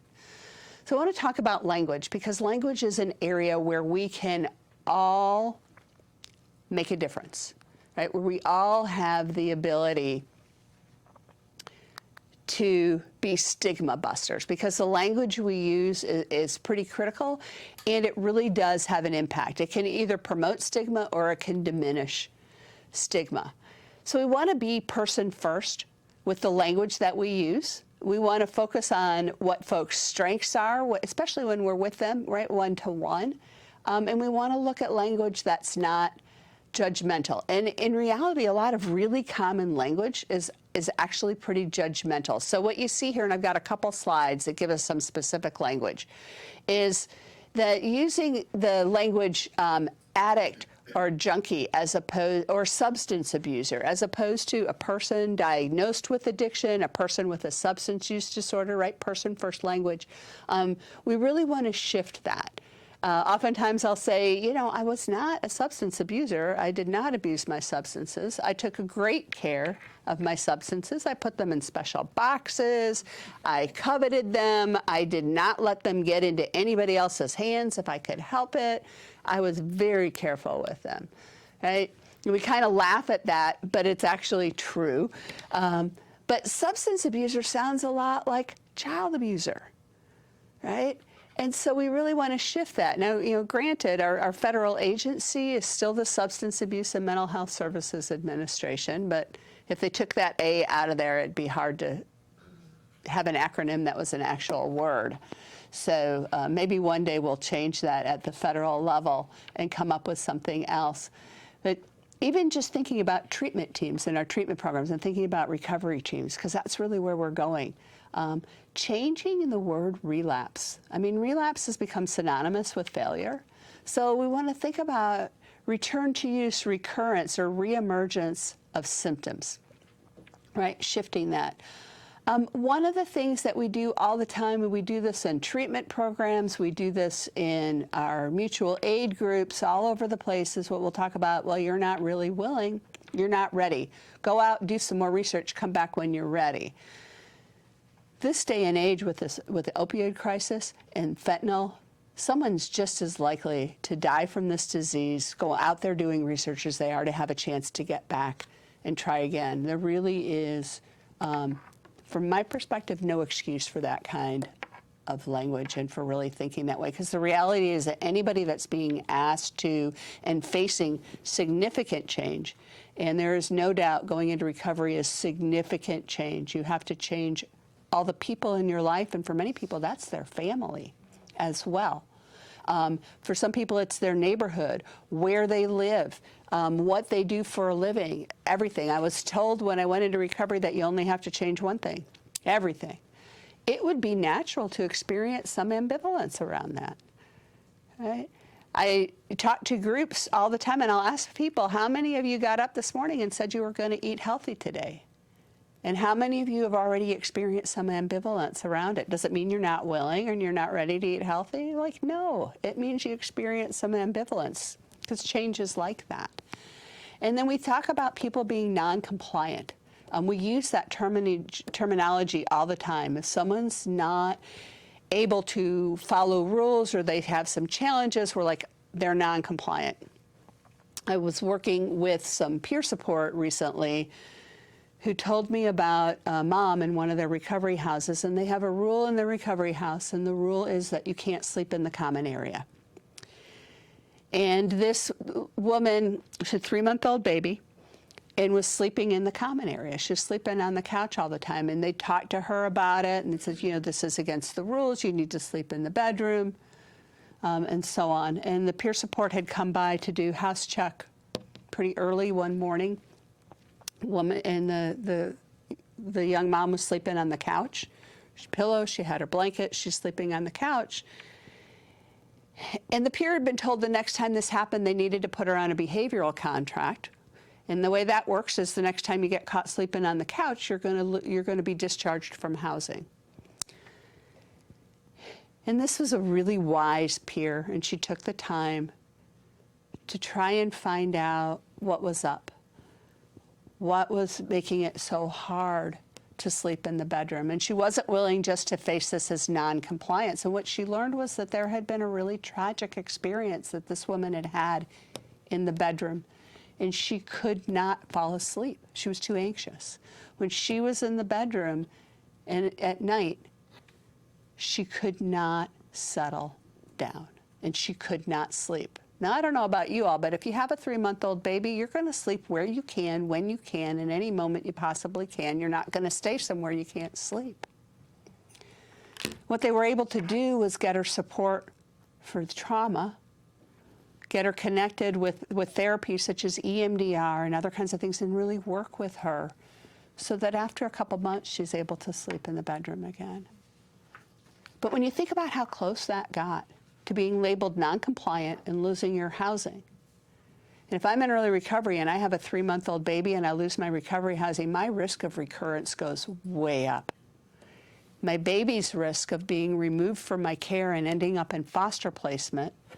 I have a pretty strong infant mental health background that I did not mention earlier, also tells me that that single thing puts this child at significant risk for substance use disorder themselves because they've had a disruption in their primary relationship.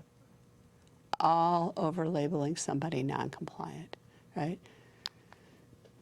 Change the language, change the narrative, because our words impact our attitude and our attitudes impact our actions. Oftentimes, if we are in a situation where we're doing a UA, we will use the word clean or dirty. This is public health. I'm guessing there's some nurses that may be watching this, and I went to 1 year nursing school, just enough to be dangerous with the University of Google. But I do remember learning that urine was sterile, which means it's all clean. Right? There's either a presence or an absence of an indication or a non-indication of substances, right? Positive or negative. It's not about clean or dirty. And we refer to people in the same way. Now, the place that we want to be thoughtful around is we don't need to change the language that's used in mutual aid groups, right? So it's not our responsibility. Some of the language that I talk about is used regularly in mutual aid groups. Folks will introduce themselves as an addict and an alcoholic. When I'm in a mutual aid group, I will introduce myself as an addict and an alcoholic. That's something that is a fit and it is appropriate. And so when we talk about language, it's not trying to change the language that our clients use or that they use within their mutual aid groups in their communities. It really is about us as professionals and people in the community shifting our language. When I introduce myself like I did today, I will always say I'm a person in long-term recovery. But in other settings, I say something different. And that's because I got to make sure that my disease doesn't forget that it lives inside of me, and that when I use that language, it helps me remember that if I forget that I have this disease, I run the risk of it becoming active again. And so I like to make sure it knows who's boss, and that's me. Right? We don't want to label people. We shouldn't be using the term addict. Another one that's used really regularly in our treatment programs, and you'll hear this, is a term called frequent flyer. It's used for folks that come back multiple times to treatment. It is not a very, it's a really negative word.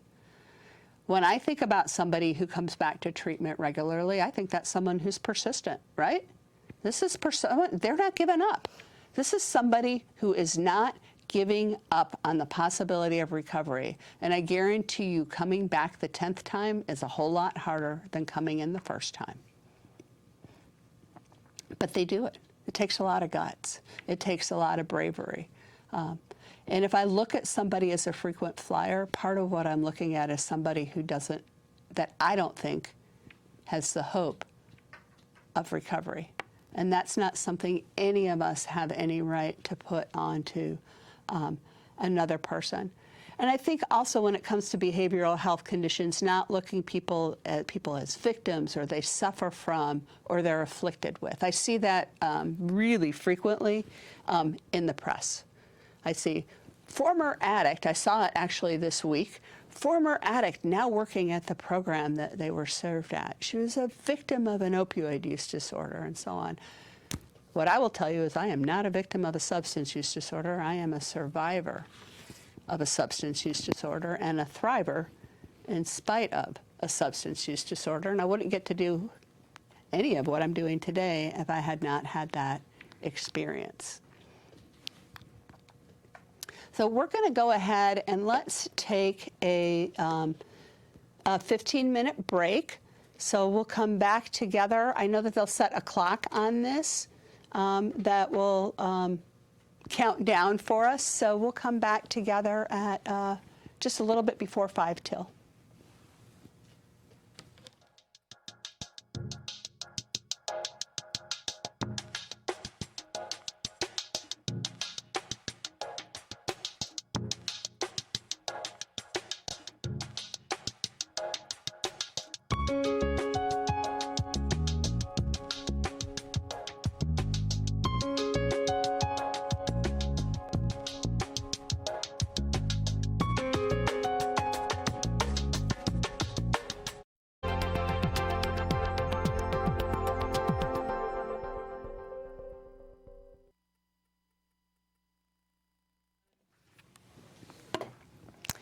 Well, I hope everybody had a good break and you got things taken care of and so on, and checked your email, and now you're all done with all of that and you're focused here. So we're going to move into talking about treating opioid use disorder and particularly considerations for pregnancy. And I will have to tell you, this is probably my favorite piece of things when we talk about women and children and maternal and child health population. So we have physical differences as women that put us at a greater risk for substance use disorders. Women will have a tendency to become physically dependent on opioid pain medication more quickly than men, and women will tend to also use a smaller amount of substances for a shorter period of time before they become dependent in comparison to men. And a lot of that has to do with physiological differences, body fat, metabolic rate, hormonal fluctuations, and so on really have an impact on women. There's also some research that's shown that women may be more sensitive to cravings as compared to men. Sometimes when I first started, saw that, one of the things I thought about, I think, is particularly for women with young children that may have stress in their life in a different kind of way. I saw a saying not too long ago that sometimes we're expected to parent as if we don't work, and to work in a way that as if we don't have any children. So the pressures can be really, I think, significant for a lot of women, and women coming out of addiction treatment and then coming back into day-to-day family life and so on. There's a tremendous amount of stress that they would experience. Women are far more likely than men are to begin their risky use of substances within the context of a romantic relationship. So then there ends up being a lot of emotions that get connected in with that use of risky use of substances, and it can also be more difficult than to break away from that use, because that may also involve a relationship. And we talked earlier about how all of us are really wired for relationships. Women are more likely to have a history of intimate partner violence and trauma in childhood. So again, there's other, those are other factors that are going to increase the risk for substance use disorders. And we see that PTSD is more common among women who are seeking treatment for substance use disorder than it is among men. So again, all of those are factors that are going to put women at a greater risk. So when it comes to pregnancy, I think is really interesting in that it really does present a unique opportunity for treatment, and a unique opportunity to maybe step back and think about wanting to live differently. At the same time, it's really important to remember that pregnancy does not cure addiction, and pregnancy doesn't make you less likely to have a recurrence of the disease or any of those other factors.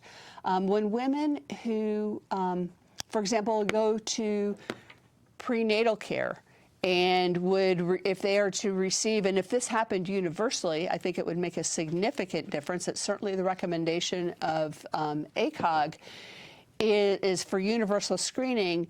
If a part of routine prenatal care was a routine screening using an evidence-based interview tool with someone who's non-judgmental, being able to have a conversation around somebody's use with someone who's not judging and can help support someone in getting care, that presents a real opportunity for someone to step back and say, yeah, this is, I need to do something different.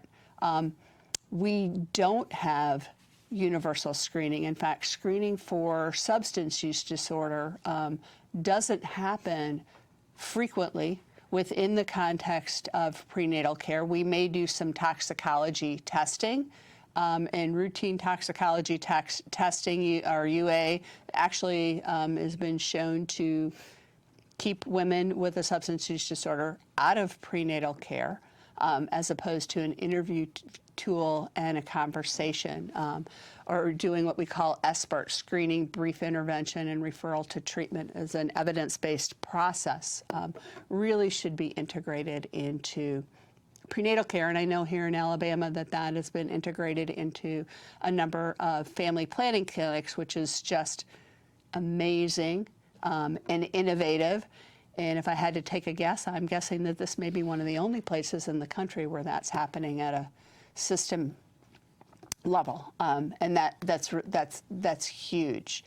When it comes to treating addiction during pregnancy, I think that it's pretty counterintuitive in a lot of ways, because what the American College of Obstetricians and Gynecologists, as well as the American Society of Addiction Medicine, recommends is, as it says on the slide, pharmacotherapy, but what we're talking about is medication to treat addiction. So if a woman has an opioid use disorder, at the time that she becomes pregnant, the best choice for treatment is going to be either methadone or buprenorphine. So I want to talk about that a minute, because that really runs contradictory, I know, to everything that I ever learned working in maternal and child health, which was we should never use any substances while we're pregnant. I even remember thinking, like, we shouldn't use caffeine, and we shouldn't smoke cigarettes, right? All kinds of things. So how in the world does it make sense?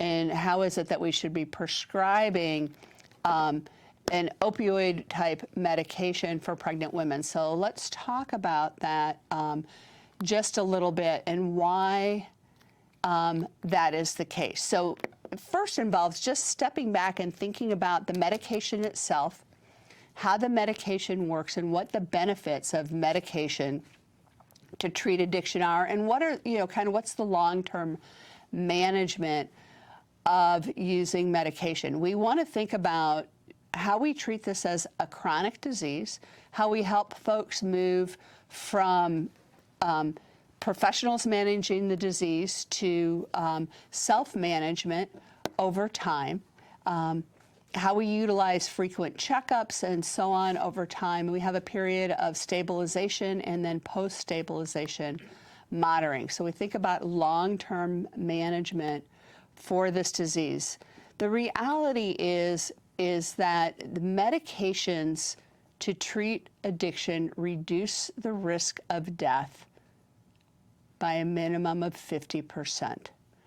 I had the opportunity last summer in some training that I was doing to hear a physician talk about this, and one of the things that he said is, he goes, it's rare in medicine that we have a medication that is this effective, and that over half of the folks that are charged with treating the disease refuse to offer patients the opportunity to take the medication that would reduce their risk of death by 50%.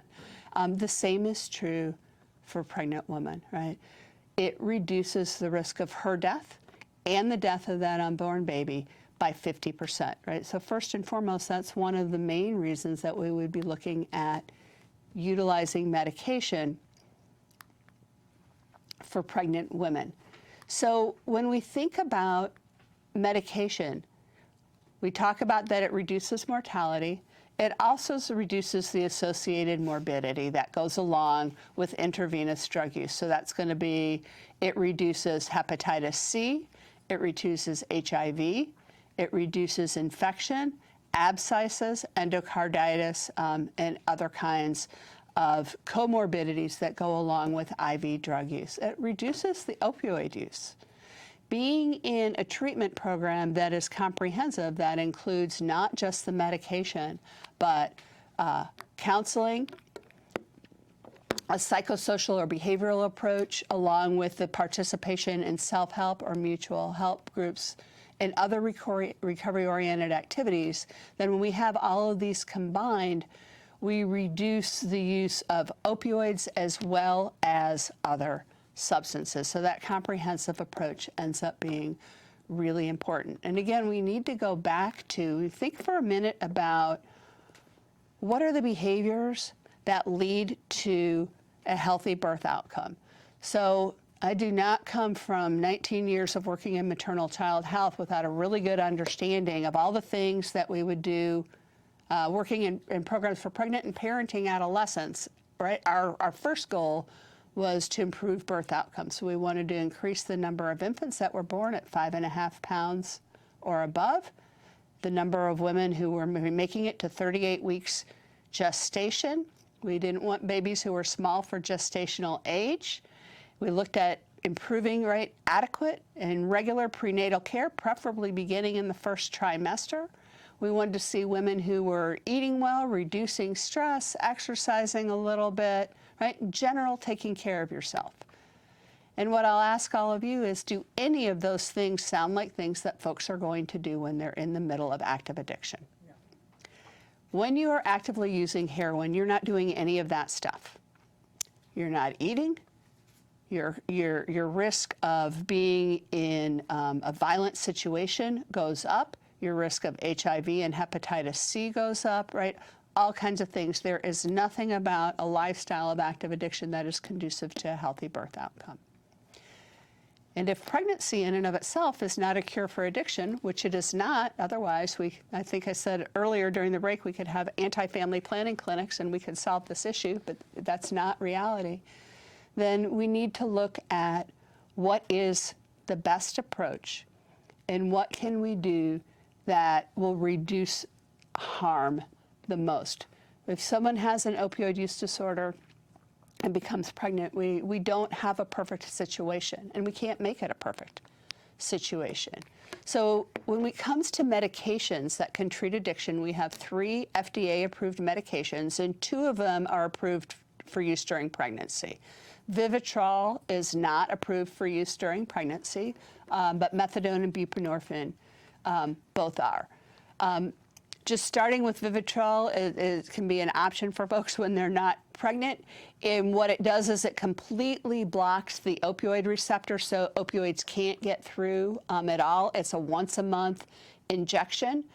Folks do need to go through a 7 to 10 day detox with Vivitrol, because if they have opiates on board at the time they get that shot, they go into what's called a precipitous withdrawal, which is going to be very sudden, very intense withdrawal. And once you've had the shot, there's no undoing that. That would be really dangerous for somebody who is pregnant. So that's part of why it's not FDA approved. The other reason why it's not FDA approved for pregnant women is that, and there are doctors who will provide this to women. I've met women who have been on it.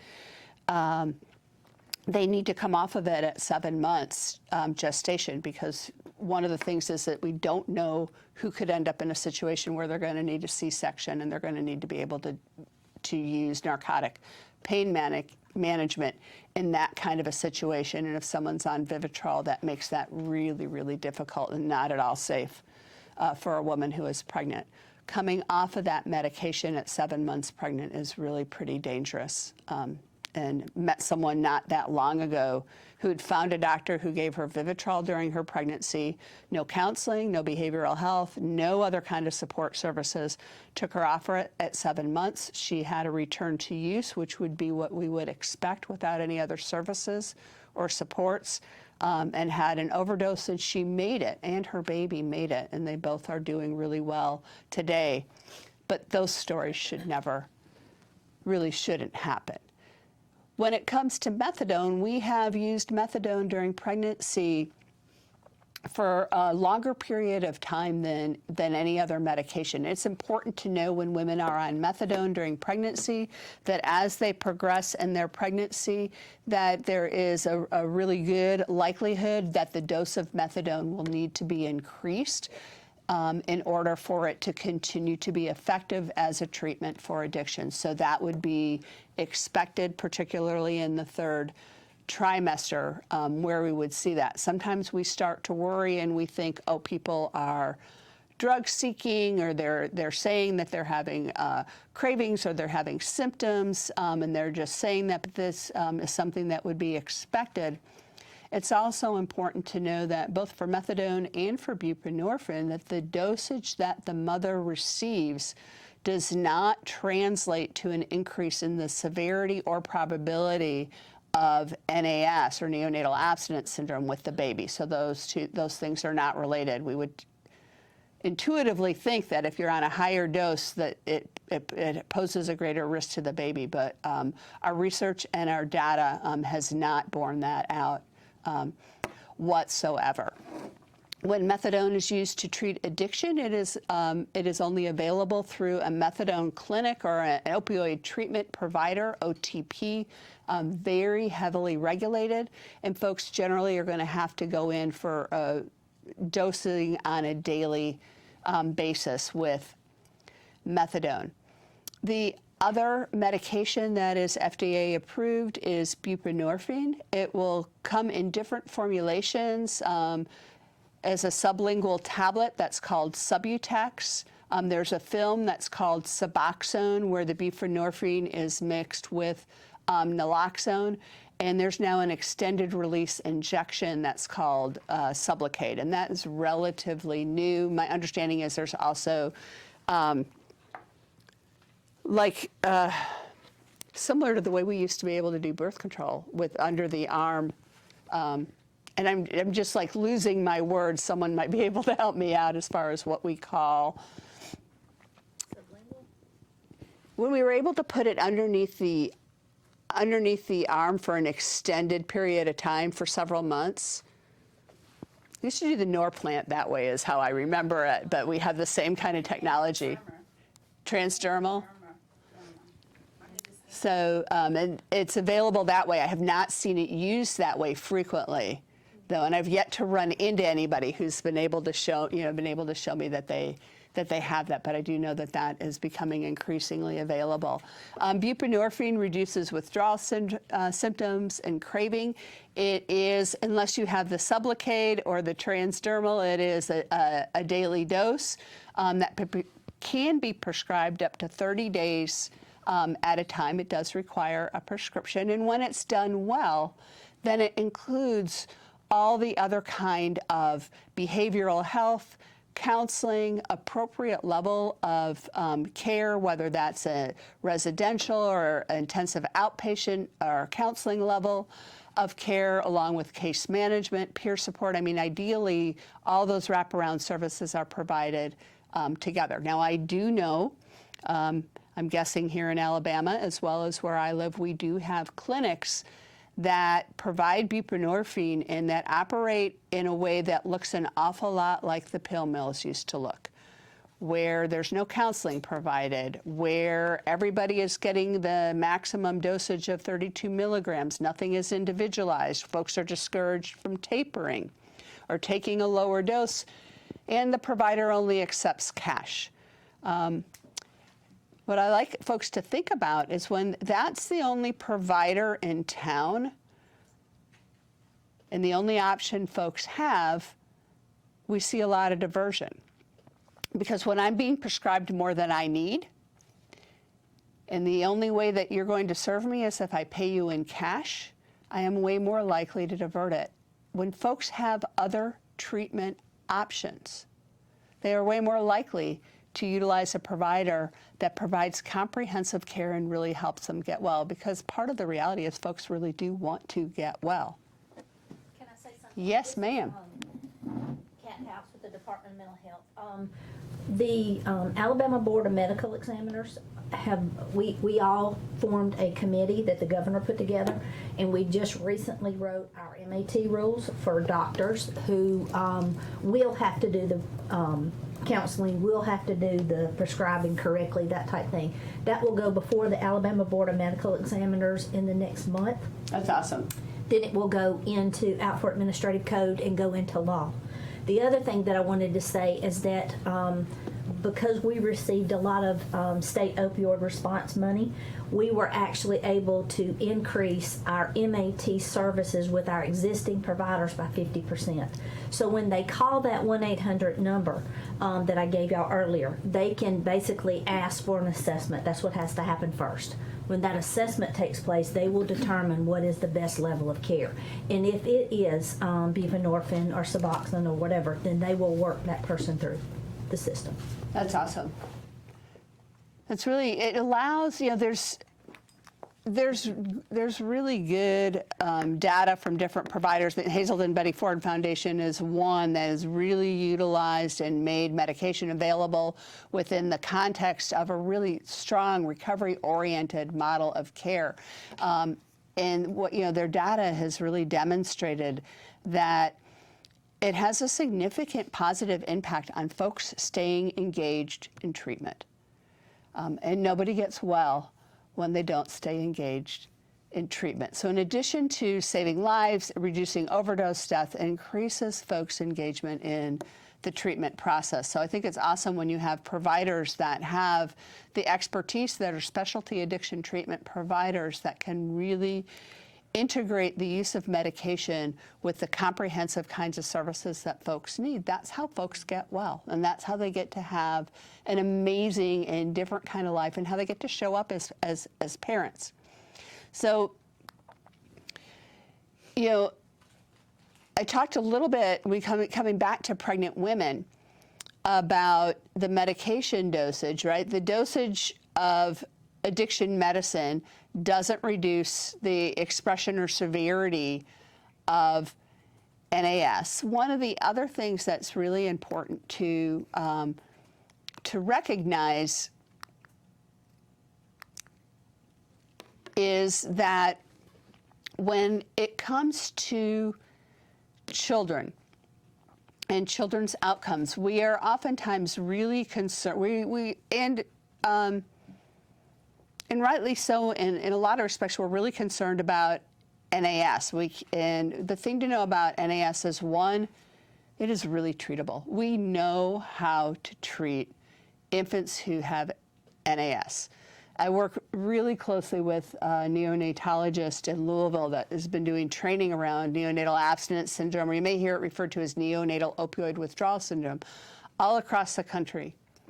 And what she always tells me, and one of the first things that I remember her telling me is, she said, as a neonatologist, I would take treating a baby with NAS over a baby whose mother had uncontrolled gestational diabetes any day of the week. Because the baby with NAS is predictable. I know how to treat them. I know how to treat them well. I can anticipate how they're going to respond to my treatment. A baby whose mom has had uncontrolled gestational diabetes is really hard to stabilize. They're not predictable. I worry much more about those babies. So we know how to treat NAS. The other thing is, at this point in time, we do not have any really good long-term studies that show that children have developmental problems as a result of the exposure to the opioids or to the exposure of the addiction medicine. So the best study that we have out there currently is what's called the Mother Study that was done at the University of North Carolina, and is part of their Horizons program. They followed children up to the age of 3 where the mothers had been receiving addiction medicine during their pregnancies, had opiate use disorder, and remained in programming where they stayed in recovery, received support services, including lots of parenting supports and child care supports, a whole comprehensive family-centered care model, and there was not a return to use during the first 3 years. So there weren't separations of primary relationships. There weren't children living in an environment with active addiction. And what they found at 3 is that these children were on par with their peers developmentally who had not had exposure. When you start seeing studies around children with prenatal opioid exposure and poor developmental outcomes, you have to look really carefully at the study and see whether they controlled for other substances that were used during the pregnancy, including alcohol, and whether they controlled for toxic stress or ACEs during those first 3 years of life. Because we know that toxic stress leads to negative developmental outcomes. And if we're not paying attention to that, we can't come back and say whether it was the substances or whether it was the toxic stress. We have to look at families where those things didn't occur, which is what they did in the mother study.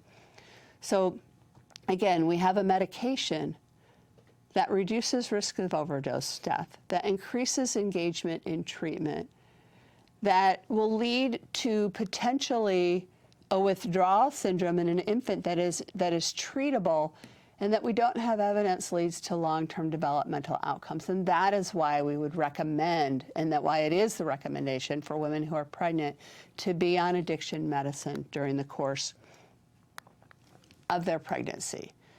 So I want to talk a little bit about something that is, I think, really fascinating and really important to think about when we're working, particularly with parenting women in early recovery, because the reward system is also involved in parenting behavior. So there's been some really interesting research that was done, again, with my favorite functional MRI, looking at new parents, new mothers. We don't have the same research with fathers. I'd always be interested to see how that would look. But in the research, what they did is they're showing women pictures of baby faces, and some are their baby, and some are random babies. And in some of the pictures, the babies are smiling. Some it is a neutral face, and in other pictures, the babies are crying. And what they found is that the greatest activation of the reward system happens with your own baby's smiling face. And I don't think that that's probably any surprise to any of us. They also did the same research where they looked at women, and in this case, it was with women who had addiction with cocaine, the cocaine use disorder, versus women who did not have a substance use disorder, and they found much lesser activation of the reward system in women with cocaine use disorder than women without a substance use disorder. What we believe is, and it makes sense, is if we know our reward system is responsible for driving the behaviors that assure that we survive as human beings, and we know that as humans, our children need an adult caregiver for quite an extended period of time. If you have teenagers at home, you might think, yeah, a really extended period of time. But human babies don't make it without an adult caregiver. And you know, sometimes they look a little wrinkly, and sometimes they're a little bit smelly. And it's a good thing that our reward system drives us to continue to take care of them. Right? We also have a hormonal system with oxytocin that releases a hormone when our babies gaze into our eyes that drives these feelings of love. The thing is that for women with substance use disorder and women in early recovery, because it can take up to two years for the brain to fully return back to typical functioning, the reward system isn't as active, and they don't produce as much oxytocin. And if the baby has neonatal abstinence syndrome, they're going to have a very difficult time initially with the mutual gaze because it's too overstimulating for them. And so they're going to do what any baby is going to do, which is gaze avert. What this means is that when we're looking at women in early recovery and we're trying to think about maternal bonding and what does bonding look like, we can't hold them to a standard that we would look at as typical, because the things that drive maternal bonding behavior physiologically aren't typical. We may not see as much joy, and women may not experience as much joy. I know that when I had my daughter and they put her in my arms after she was born, she was adorable, and I thought she was adorable. And I'd been working in home visiting for quite a while at that point in time, so I knew that I should be feeling something other than, well, she's cute. There should be some big feelings of love. And what I will tell you is that for 23 years, I thought I was defective because I didn't feel this big love towards my daughter. It was all in my head. It was like an intellectual love, but love is an emotion. And it's not just an intellectual exercise. And I didn't tell anybody about it. And I just went on and thought that I was defective. Then I learned some things way later on and well into recovery, not just about my brain and addiction, but also that there's a lot of people who don't have addiction that don't feel that big love right away. And it's not totally abnormal, and that I wasn't defective. And as I got further into recovery, I got to experience those feelings that for so long I thought I would never, ever experience. I told people yesterday in Tuscaloosa when I got to hold my granddaughter for the very first time, it was a whole different deal. And I thought, boy, she's cute. She looks just like her mother. And I thought my heart was going to explode when I looked at that baby. And I wished it had been different with my daughter. But I'm grateful that I no longer think that I'm defective. And it's not just because I feel the feelings, but I've learned, and people have told me. And I've had the opportunity to go and talk with mothers in early recovery about their brain and their reward system, and begin to normalize what they had experienced and to see their relief. And to also talk about that by taking care of our babies and going through the motions, even when we're not feeling the feels, that we help our brains begin to heal. Because part of what we want to try and do is, in active addiction, the most salient or important cue to the brain and the reward system is the substance. When we have someone in early recovery with a baby, we have this opportunity, if we keep them together, if we're treatment providers and babies get to come to group and we don't make them all go to daycare and be separated from their mothers, that we can help shift the reward system and reset it so that the most important cue is the baby. And it's a huge advantage that women who have their babies in early recovery have over folks that don't. We don't always take advantage of that. So we have this belief in our programs that we need to get into recovery first, and then we can think about parenting. And what I'll say is recovery influences parenting just as much as parenting influences recovery.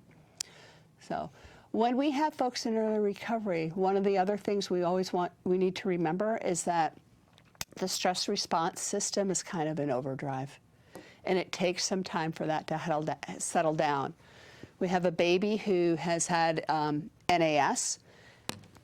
They are super fussy. The stimulus from the outside world really helps. It makes it hard for them to filter that stuff out. Women are really vulnerable, and families are really vulnerable during this time. So providing them a lot of support services is really important. And as providers, we really need to work together to do that. Because the reality is that mama and baby can be kind of difficult regulatory partners for each other. Regulation of emotions is difficult in early recovery for all the reasons that we talked about related to the brain. We got a limbic system in overdrive and a prefrontal cortex that is compromised, and it's kind of in underdrive. And as that is going through its process of returning to normal functioning, regulation can be challenging. And we all regulate better when we have other people to help support us. And the most powerful thing is just being understood by another person. When we can be someone that shows up for somebody else and listens and understands their experience and is really present with them, we help them get regulated. And none of us do our best thinking when we're emotionally dysregulated. Right? Baby has a hard time regulating a lot of their sleep-wake cycles. Some of the symptoms of NAS, some of the mild symptoms can persist for up to 6 months or so. So baby can have a difficult time and be more overly sensitive to what's going on around them. Babies may show less positive emotion in their interactions with parents, as well as parents showing less positive emotion. They may have a more difficult time being in that alert, attentive state. And again, babies who have NAS, particularly in the acute phase of neonatal abstinence syndrome, are going to have a very difficult time with the mutual gaze. It makes perfect sense. They get overstimulated really, really easily. Any newborn gets overstimulated in a mutual gaze and they will gaze avert. And a baby with NAS is not able to maintain that gaze at all. One of the ways we know that they're doing better from NAS and getting to the other side of it is they start to engage in more of that mutual gaze.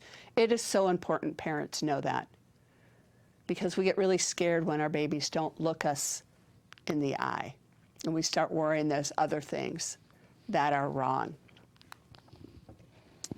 So when we think about early recovery and early parenting, we know that women are making a lot of significant changes all at once. There's this idea of keeping the baby in mind, and this is something for me comes out of the infant mental health work. But if you think about if you're somebody who's had young children,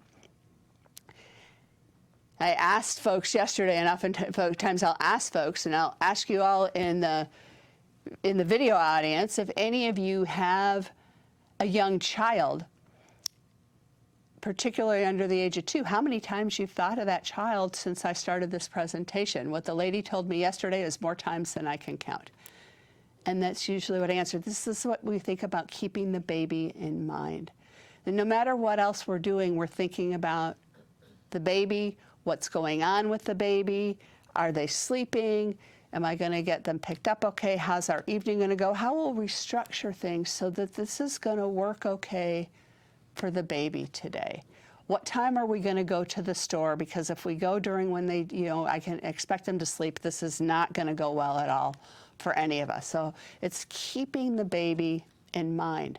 So you think back to, right, it takes a lot of empathy to think about keeping the baby in mind and to think about how the baby emotional experience of day-to-day life. It takes a lot of empathy. Our capacity for empathy is in the prefrontal cortex. Again, right, we need a lot of support, because I don't want to give the impression that women in early recovery can't parent well.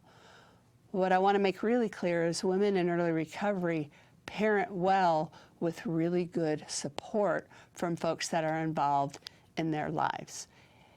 That providing coaching for parents instead of doing for parents is huge.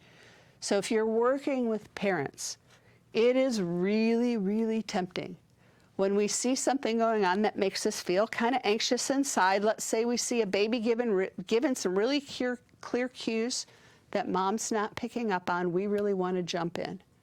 We want to jump in and we want to do some education. We want to do some parenting education. We want to let them know about child development. Sometimes we want to grab that baby and pick them up ourselves and take care of them and show mom and model how to do it right. And what I will encourage us all to do is to keep our hands off the baby. And I know that's really hard because I love babies and I always want to get my hands on the babies. But I want you all to think about something for a minute. My guess is that we've all had the experience at some point in time where our computer does something it's not supposed to do, and the IT guy comes and they look at us like we did it and we know it wasn't us, and they say, here, watch me, I'm going to do some things. And they do a bunch of stuff with our keyboard and we watch them do it. Really fast. And they do it really fast and we saw everything they did, and they told us to watch them. And 10 minutes later, the computer does the same thing again, and we sit there and go, I have no idea what that guy did. Now, some of us, and I had someone when I worked at the state health department who would do this, he'd say, you put your hands on the keyboard and I'm going to walk you through this. And I did it. And he coached me. And when it happened 10 minutes later, I was able to do it without calling him again. He was a really smart IT guy because he didn't have to call him back again. The difference between my hands on the keyboard and watching somebody else was significant. And what I learned from that was significant. And so if we think about parents and babies and coaching, gentle, supportive coaching around what they're doing, instead of us doing it and modeling it, it's so much more effective. Their hands on the baby. We talk about how to help parents recognize when babies are getting overstimulated, right? A great activity is to have a rattle and together, let's take a look at how long he can stay engaged at the rattle and enjoy it before it becomes too much for him. And we shake the rattle. We don't shake the rattle. Mom shakes the rattle. And if she's too close, we say, back it up just a little bit. I'm not sure he can see it. And when she's right at the right spot, we can say, look at how he zeroed in on it right there. Shake it. Let's watch together. And then we watch together till baby lets us know he's had enough, because he will. He'll let us know it's been too much. And then we give mom enough time so she sees it, because it's also really tempting if she didn't get it in the first half a second to jump in and tell her. But we give her a little bit of time. And then we say, wow, you are really a great observer of your baby. He needs you to know what's going on with him. Way to go, supporting his development and giving him the break he needed, right? We set up situations for parents to be successful and to feel it, where they're being successful, and then we make what may not be a big thing a really big thing, because what we want is the next time when we're not there for mom to say, I know how to tell when my baby's had too much. That lady at the health department told me I'm a great observer of my baby, because that's what I want parents to think about themselves. It helps build that capacity to keep baby in mind and to understand the baby's emotional experience and to begin to see yourself as a competent parent, or a, quote, good parent. And that is exactly how parents want to see themselves. We build so much more by building parenting and helping folks feel successful than we do diminishing their belief in themselves. And I think that most any one of us can think of a time in our life where we've really grown, and it's because we had someone in our life who saw things in us that we didn't quite see in ourselves. So we talked a little bit about the neuro pathways, right? And they're kind of competing between investment in substances and investment in the infant. Everything that we do in supporting parents around these relationships and around their success as a parent and their belief in their capacity as a parent helps to promote the idea that the baby's going to be the winner in that competition. And that's exactly what we want. We can intervene beginning in pregnancy. When we're working with pregnant women, we can talk about, what do you think, how much has your baby been moving? What do you think he's feeling today? Is there certain music that he really likes to listen to? Have you noticed he's more active at some times of the day than at other? Are there certain foods you eat that it seems like he really enjoys because he gets super excited, right? We start talking about, right, what's going on with the baby, in building that relationship and building that connection to the baby's emotional experience. And there's not any reason we can't begin to do that during pregnancy, right? Helping make sure that parents see the aspects of the infant that are truly, truly endearing. Can't tell you the number of times when I've talked to parents about, have you noticed that when he smiles at you, his whole face lights up? I mean, he smiles when I get him to smile, but it's all in his mouth. Like when he smiles at you, his eyes light up. everything about him gets excited. It's a whole different smile for you because you're really special in his life, right? Helping make sure that parents really see that. I had an opportunity when I was doing some staff training at a residential program for pregnant and parenting women, and I was coming to meet with the staff, but when I walked in the door of the house, Mom was sitting there with her 6-week-old baby, and I hadn't met him. I hadn't been over there in about a month or so. So she said, "Oh my gosh, you haven't met him?" And she's sitting there, and he was sitting on her lap, and she was supporting him, and he was facing her, and they were talking back and forth. And he was cooing, and she was cooing back at him, and then he cooed a little bit louder. And it was this beautiful back and forth dance. It's the kind of thing that, as someone who works with parents and babies, it just makes your heart want to burst out of your chest. And I said to her, I was like, "Oh my gosh, I don't know that I have ever seen a baby talk so much. You must talk to him and play with him like this all the time." Now, what I know from seeing lots of babies over the years is that he wouldn't look like this if she wasn't doing that, because he was so incredibly engaged with her. And what she said to me was, after sitting up straighter and smiling really big, she said, "Oh yeah," she said, "we talk and play all the time." I said, "Do you have any idea how much you're supporting his language development? At 6 weeks old, he already has a conversation with you. This is just incredible." And she said, "Yeah," she said, "the staff's been telling me I hold him too much and I'm going to spoil him." And I thought, oh my God. It was like stabbed me in the heart. And I was like, I know what we're going to talk about with the staff today. And I got to figure out how to do it so that they don't know she's the one who told me that. And what I said to her is, well, what do you think? Everything inside of me wanted to go into this great and lovely, perfect anticipatory guidance around you can't spoil a baby, but it was really more important to know what she thought. And she said, well, you can't spoil a baby. And she had a home visitor. And in Kentucky, that program's called HANDS. She goes, my HANDS home visitor and I talked about this. You can't spoil a baby. And she says, I told the staff that you can't spoil the baby. She goes, they don't listen to me real well, though. You might want to tell them the same thing. And I said, well, thank you for that advice. I think that's a great idea. And he's so lucky that he has a mom that stands up for what he needs and does what she knows is right. Everything in her posture changed by noticing what was going really well, right? It makes such a huge difference, right, when we can team up together. And it was an intervention. And that's the whole thing, is interventions don't need to be big things. It was purposeful. I said that to her with intention. I was watching. It was really easy to see. But what I promise you is I would have found something no matter what was going on when I walked in that door to tell her positive about how she was parenting that baby. Because that's how I want her to see herself as a parent, as confident and capable of caring for her baby.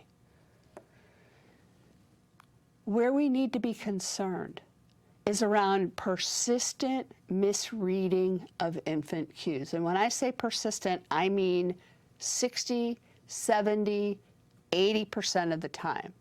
Here's what's typical. 50% is typical. 50% misreading cues is normal. I can think of so many home visits that I have been on. I go there for an entire hour. Great reading of cues, except 1 or 2 times it took a while, and what am I walking out the door thinking? Oh, they're having problems reading baby's cues. It's like, they weren't having problems reading baby's cues. 50% is typical, right? So when we think about what's a problem, that's a pretty high number. It also means that it is really okay to give parents some space to figure out the cues the babies are giving them. We do not need to jump in right away. It takes some time. And we know that babies, particularly babies who've had NAS, aren't always clear signalers. So it might take a little bit more time. Inside of us, it's like we're sitting on our hands or we're zipping our lips. Sometimes the most important thing we can do is to just stand there and watch and give folks some space. I would much rather give someone a little bit of space, and I'm not talking like 10 minutes, but sometimes 10 seconds feels like 10 minutes in that moment.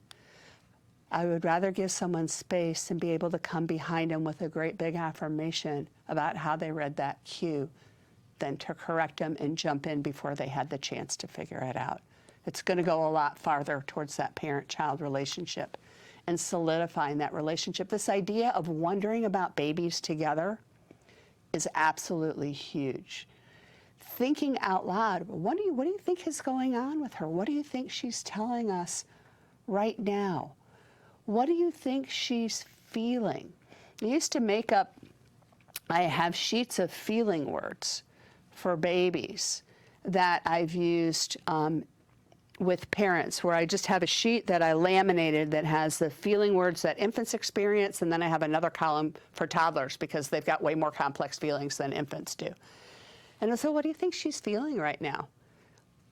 And I show them the sheet. Do you think it's anything here? Because I also learned if I just say, what do you think your baby's feeling right now? I get a lot of deer in the headlights, because a lot of folks don't have a feeling word vocabulary, and how am I supposed to tell you a feeling if I don't have the vocabulary to pull it up? But I found that when I would always carry with me the baby feeling words, and I would say, well, do you think it's anything here? The parents had to look at all the words, think about the feelings, and think about what's going on right now. I never had a single time where someone couldn't tell me what their baby was feeling. And I just want them to think about what babies are feeling. I never ever went back and go, well, I don't think it's that. One, it was very rare that they were off base on it anyway. But the most important thing is helping parents think about how baby's feeling, wondering together. So what they would tell me what he's feeling, I would often say, so like, how do you know? Like, how can you tell? You are so smart about knowing how he's feeling. So what is he doing that lets you know that? And they would tell me, and this is something when I was with parents, I would do every single time. I would always make sure that we talked about baby's feelings. And how do you know? Are there things that you do? If they feel like the baby is upset, are there things that you do that have worked for you that help them feel calmer? What's been successful? What have you learned lately? How has he changed? Right? So we're always thinking about, and again, every time I do that, part of what I'm doing is I'm pulling someone out of their limbic system into their prefrontal cortex. I'm continually strengthening those neural pathways, and I'm doing it in a way that puts the focus of attention on the baby, and I'm supporting that practice. So we're doing it together. And I'm there as a regulatory partner for the parent so that we're not trying to do it when they're all in an emotionally dysregulated state. None of us do our best thinking when we're in that state. There's this idea of parallel process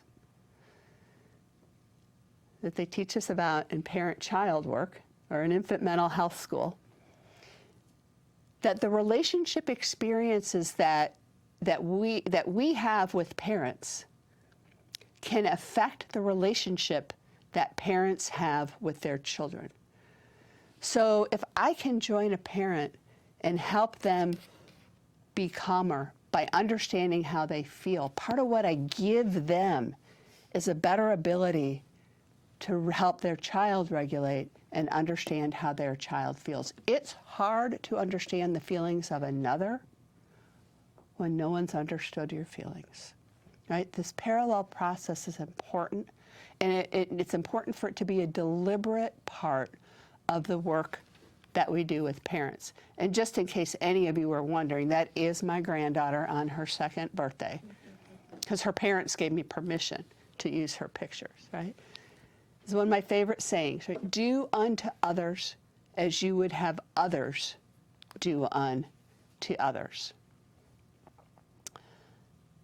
So I'm going to end a little bit, just briefly, with the role of public health, right? What's our role? We have core areas for local health departments. I did have someone who reviewed the slides who told me that that acronym was not recognizable to most people, but I felt like LHDs is pretty recognizable to local health departments. So I left it in there, right? So we have our core areas that we look at in public health. And some of the things that you all are doing, as you see, right, is implementing SBIRT. I said, I think that it is a really forward-thinking and really innovative practice for public health, and it is right up our alley. We see a lot of people through our different programs that are at higher risk for having a substance use disorder. We see them through our maternal and child health programs. We see them through our communicable disease programs. We see them through our STD programs. We see them through our family planning programs. And I was thinking, and I first talked with some folks from public health from Alabama last summer, and the first thing I thought about was communicable disease follow-up and having to do the surveillance and follow-up with medication compliance with folks who had TB. And that folks who had TB were probably more likely than the average person in the average population to have a substance use disorder. And boy, oh boy, didn't that active substance use disorder make medication compliance a whole different ballgame and make our jobs at doing that a whole lot more difficult. And I could remember the communicable disease nurses in the health department that I worked for with a particular family that wouldn't stay out of the bar and wouldn't take their medication, and how difficult it was to track them down and to get them to take their medication. And they were going out there chasing after them daily. And they couldn't get them up in the morning, and then they'd have to chase them down in the bar at the end of the day.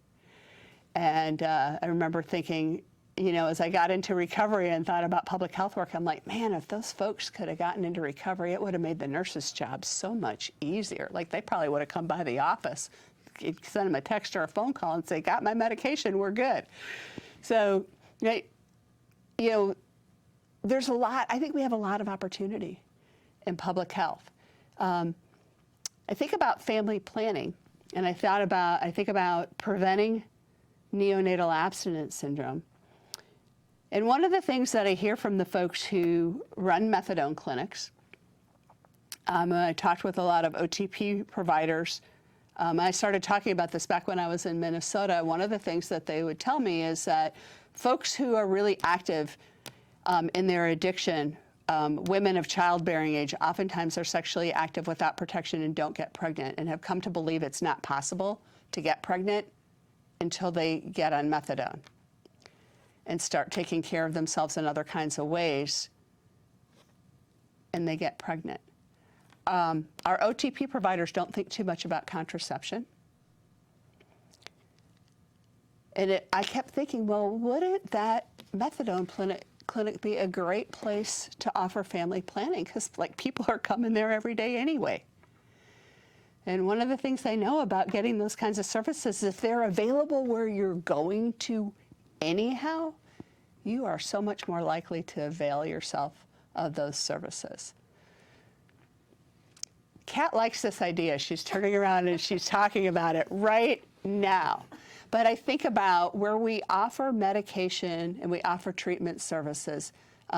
One of the things that we did in Louisville, and when we work with pregnant and parenting women in our substance use disorder treatment programs, one of the things that, as I started working with those programs in Kentucky, that I tell all of them is that they need to talk about contraception while women are still pregnant, and they need to have a plan, and they need to be thinking about that. And for women who are pregnant, who are sure that this is the last pregnancy that they want to have, they need to let their OB know so that if they do end up having a C-section, they can do a tubal while they're in there. Because I've seen 2 women, and I don't see tons and tons of women face-to-face like I used to. I've seen 2 women who had a recurrence of an opioid use disorder when they went to get a tubal 6 months postpartum. Both had had C-sections. That could have been done right then and there, but nobody thought to make sure that they talked to their OB about it while they were still pregnant. We have a lot of missed opportunities, and these are some of the things and practices that are kind of second nature to us in public health that we think about, but our community partners on the substance use disorder side don't always think about it, nor do they have the training to do the education, so they really need our help. These partnerships could be really, I think, really beneficial, right? Kat talked about different ways that policy is changing and policy is being supported. One of the things, and I don't know that I've seen this in a lot of states, is if any, I know that we do child fatality reviews in states everywhere, looking at overdose fatality reviews, and really, do you guys do that here? Partner with the public health department. Because I think it's for the same reasons, right? We're going to start to see the patterns. We're going to start to recognize where policy can make some significant differences. I think that's common to our work in public health and the way we do those things. I don't know where you stand in Alabama around syringe exchange programs. Sometimes we're not where we'd like to be. We're not. But, you know, all I can say is, you know, if they can do them in Kentucky, it's a great model for another southern state that's been able to really implement. And they are operated almost exclusively by local public health across Kentucky. So, but they partner in many communities with our community mental health centers for peer support to be available in those syringe exchanges, so that when folks do come in on a given day and they decide that they do want to go to treatment, it makes a significant difference, as you all know, in the spread of disease, but it also makes a really big difference in folks deciding to go to treatment, because nobody will ever convince me that by keeping people isolated from relationships, we're going to do a better job of getting them into treatment. Folks who are coming to the syringe exchange are engaged in relationships with professionals. And on a given day where you think you want to do something different, there's somebody that you can connect with, that you have a relationship with, that you trust. It makes all the difference in the world. When it comes to public health response around pregnancy, it talked a little bit, right, about focusing on preventing unintended pregnancies.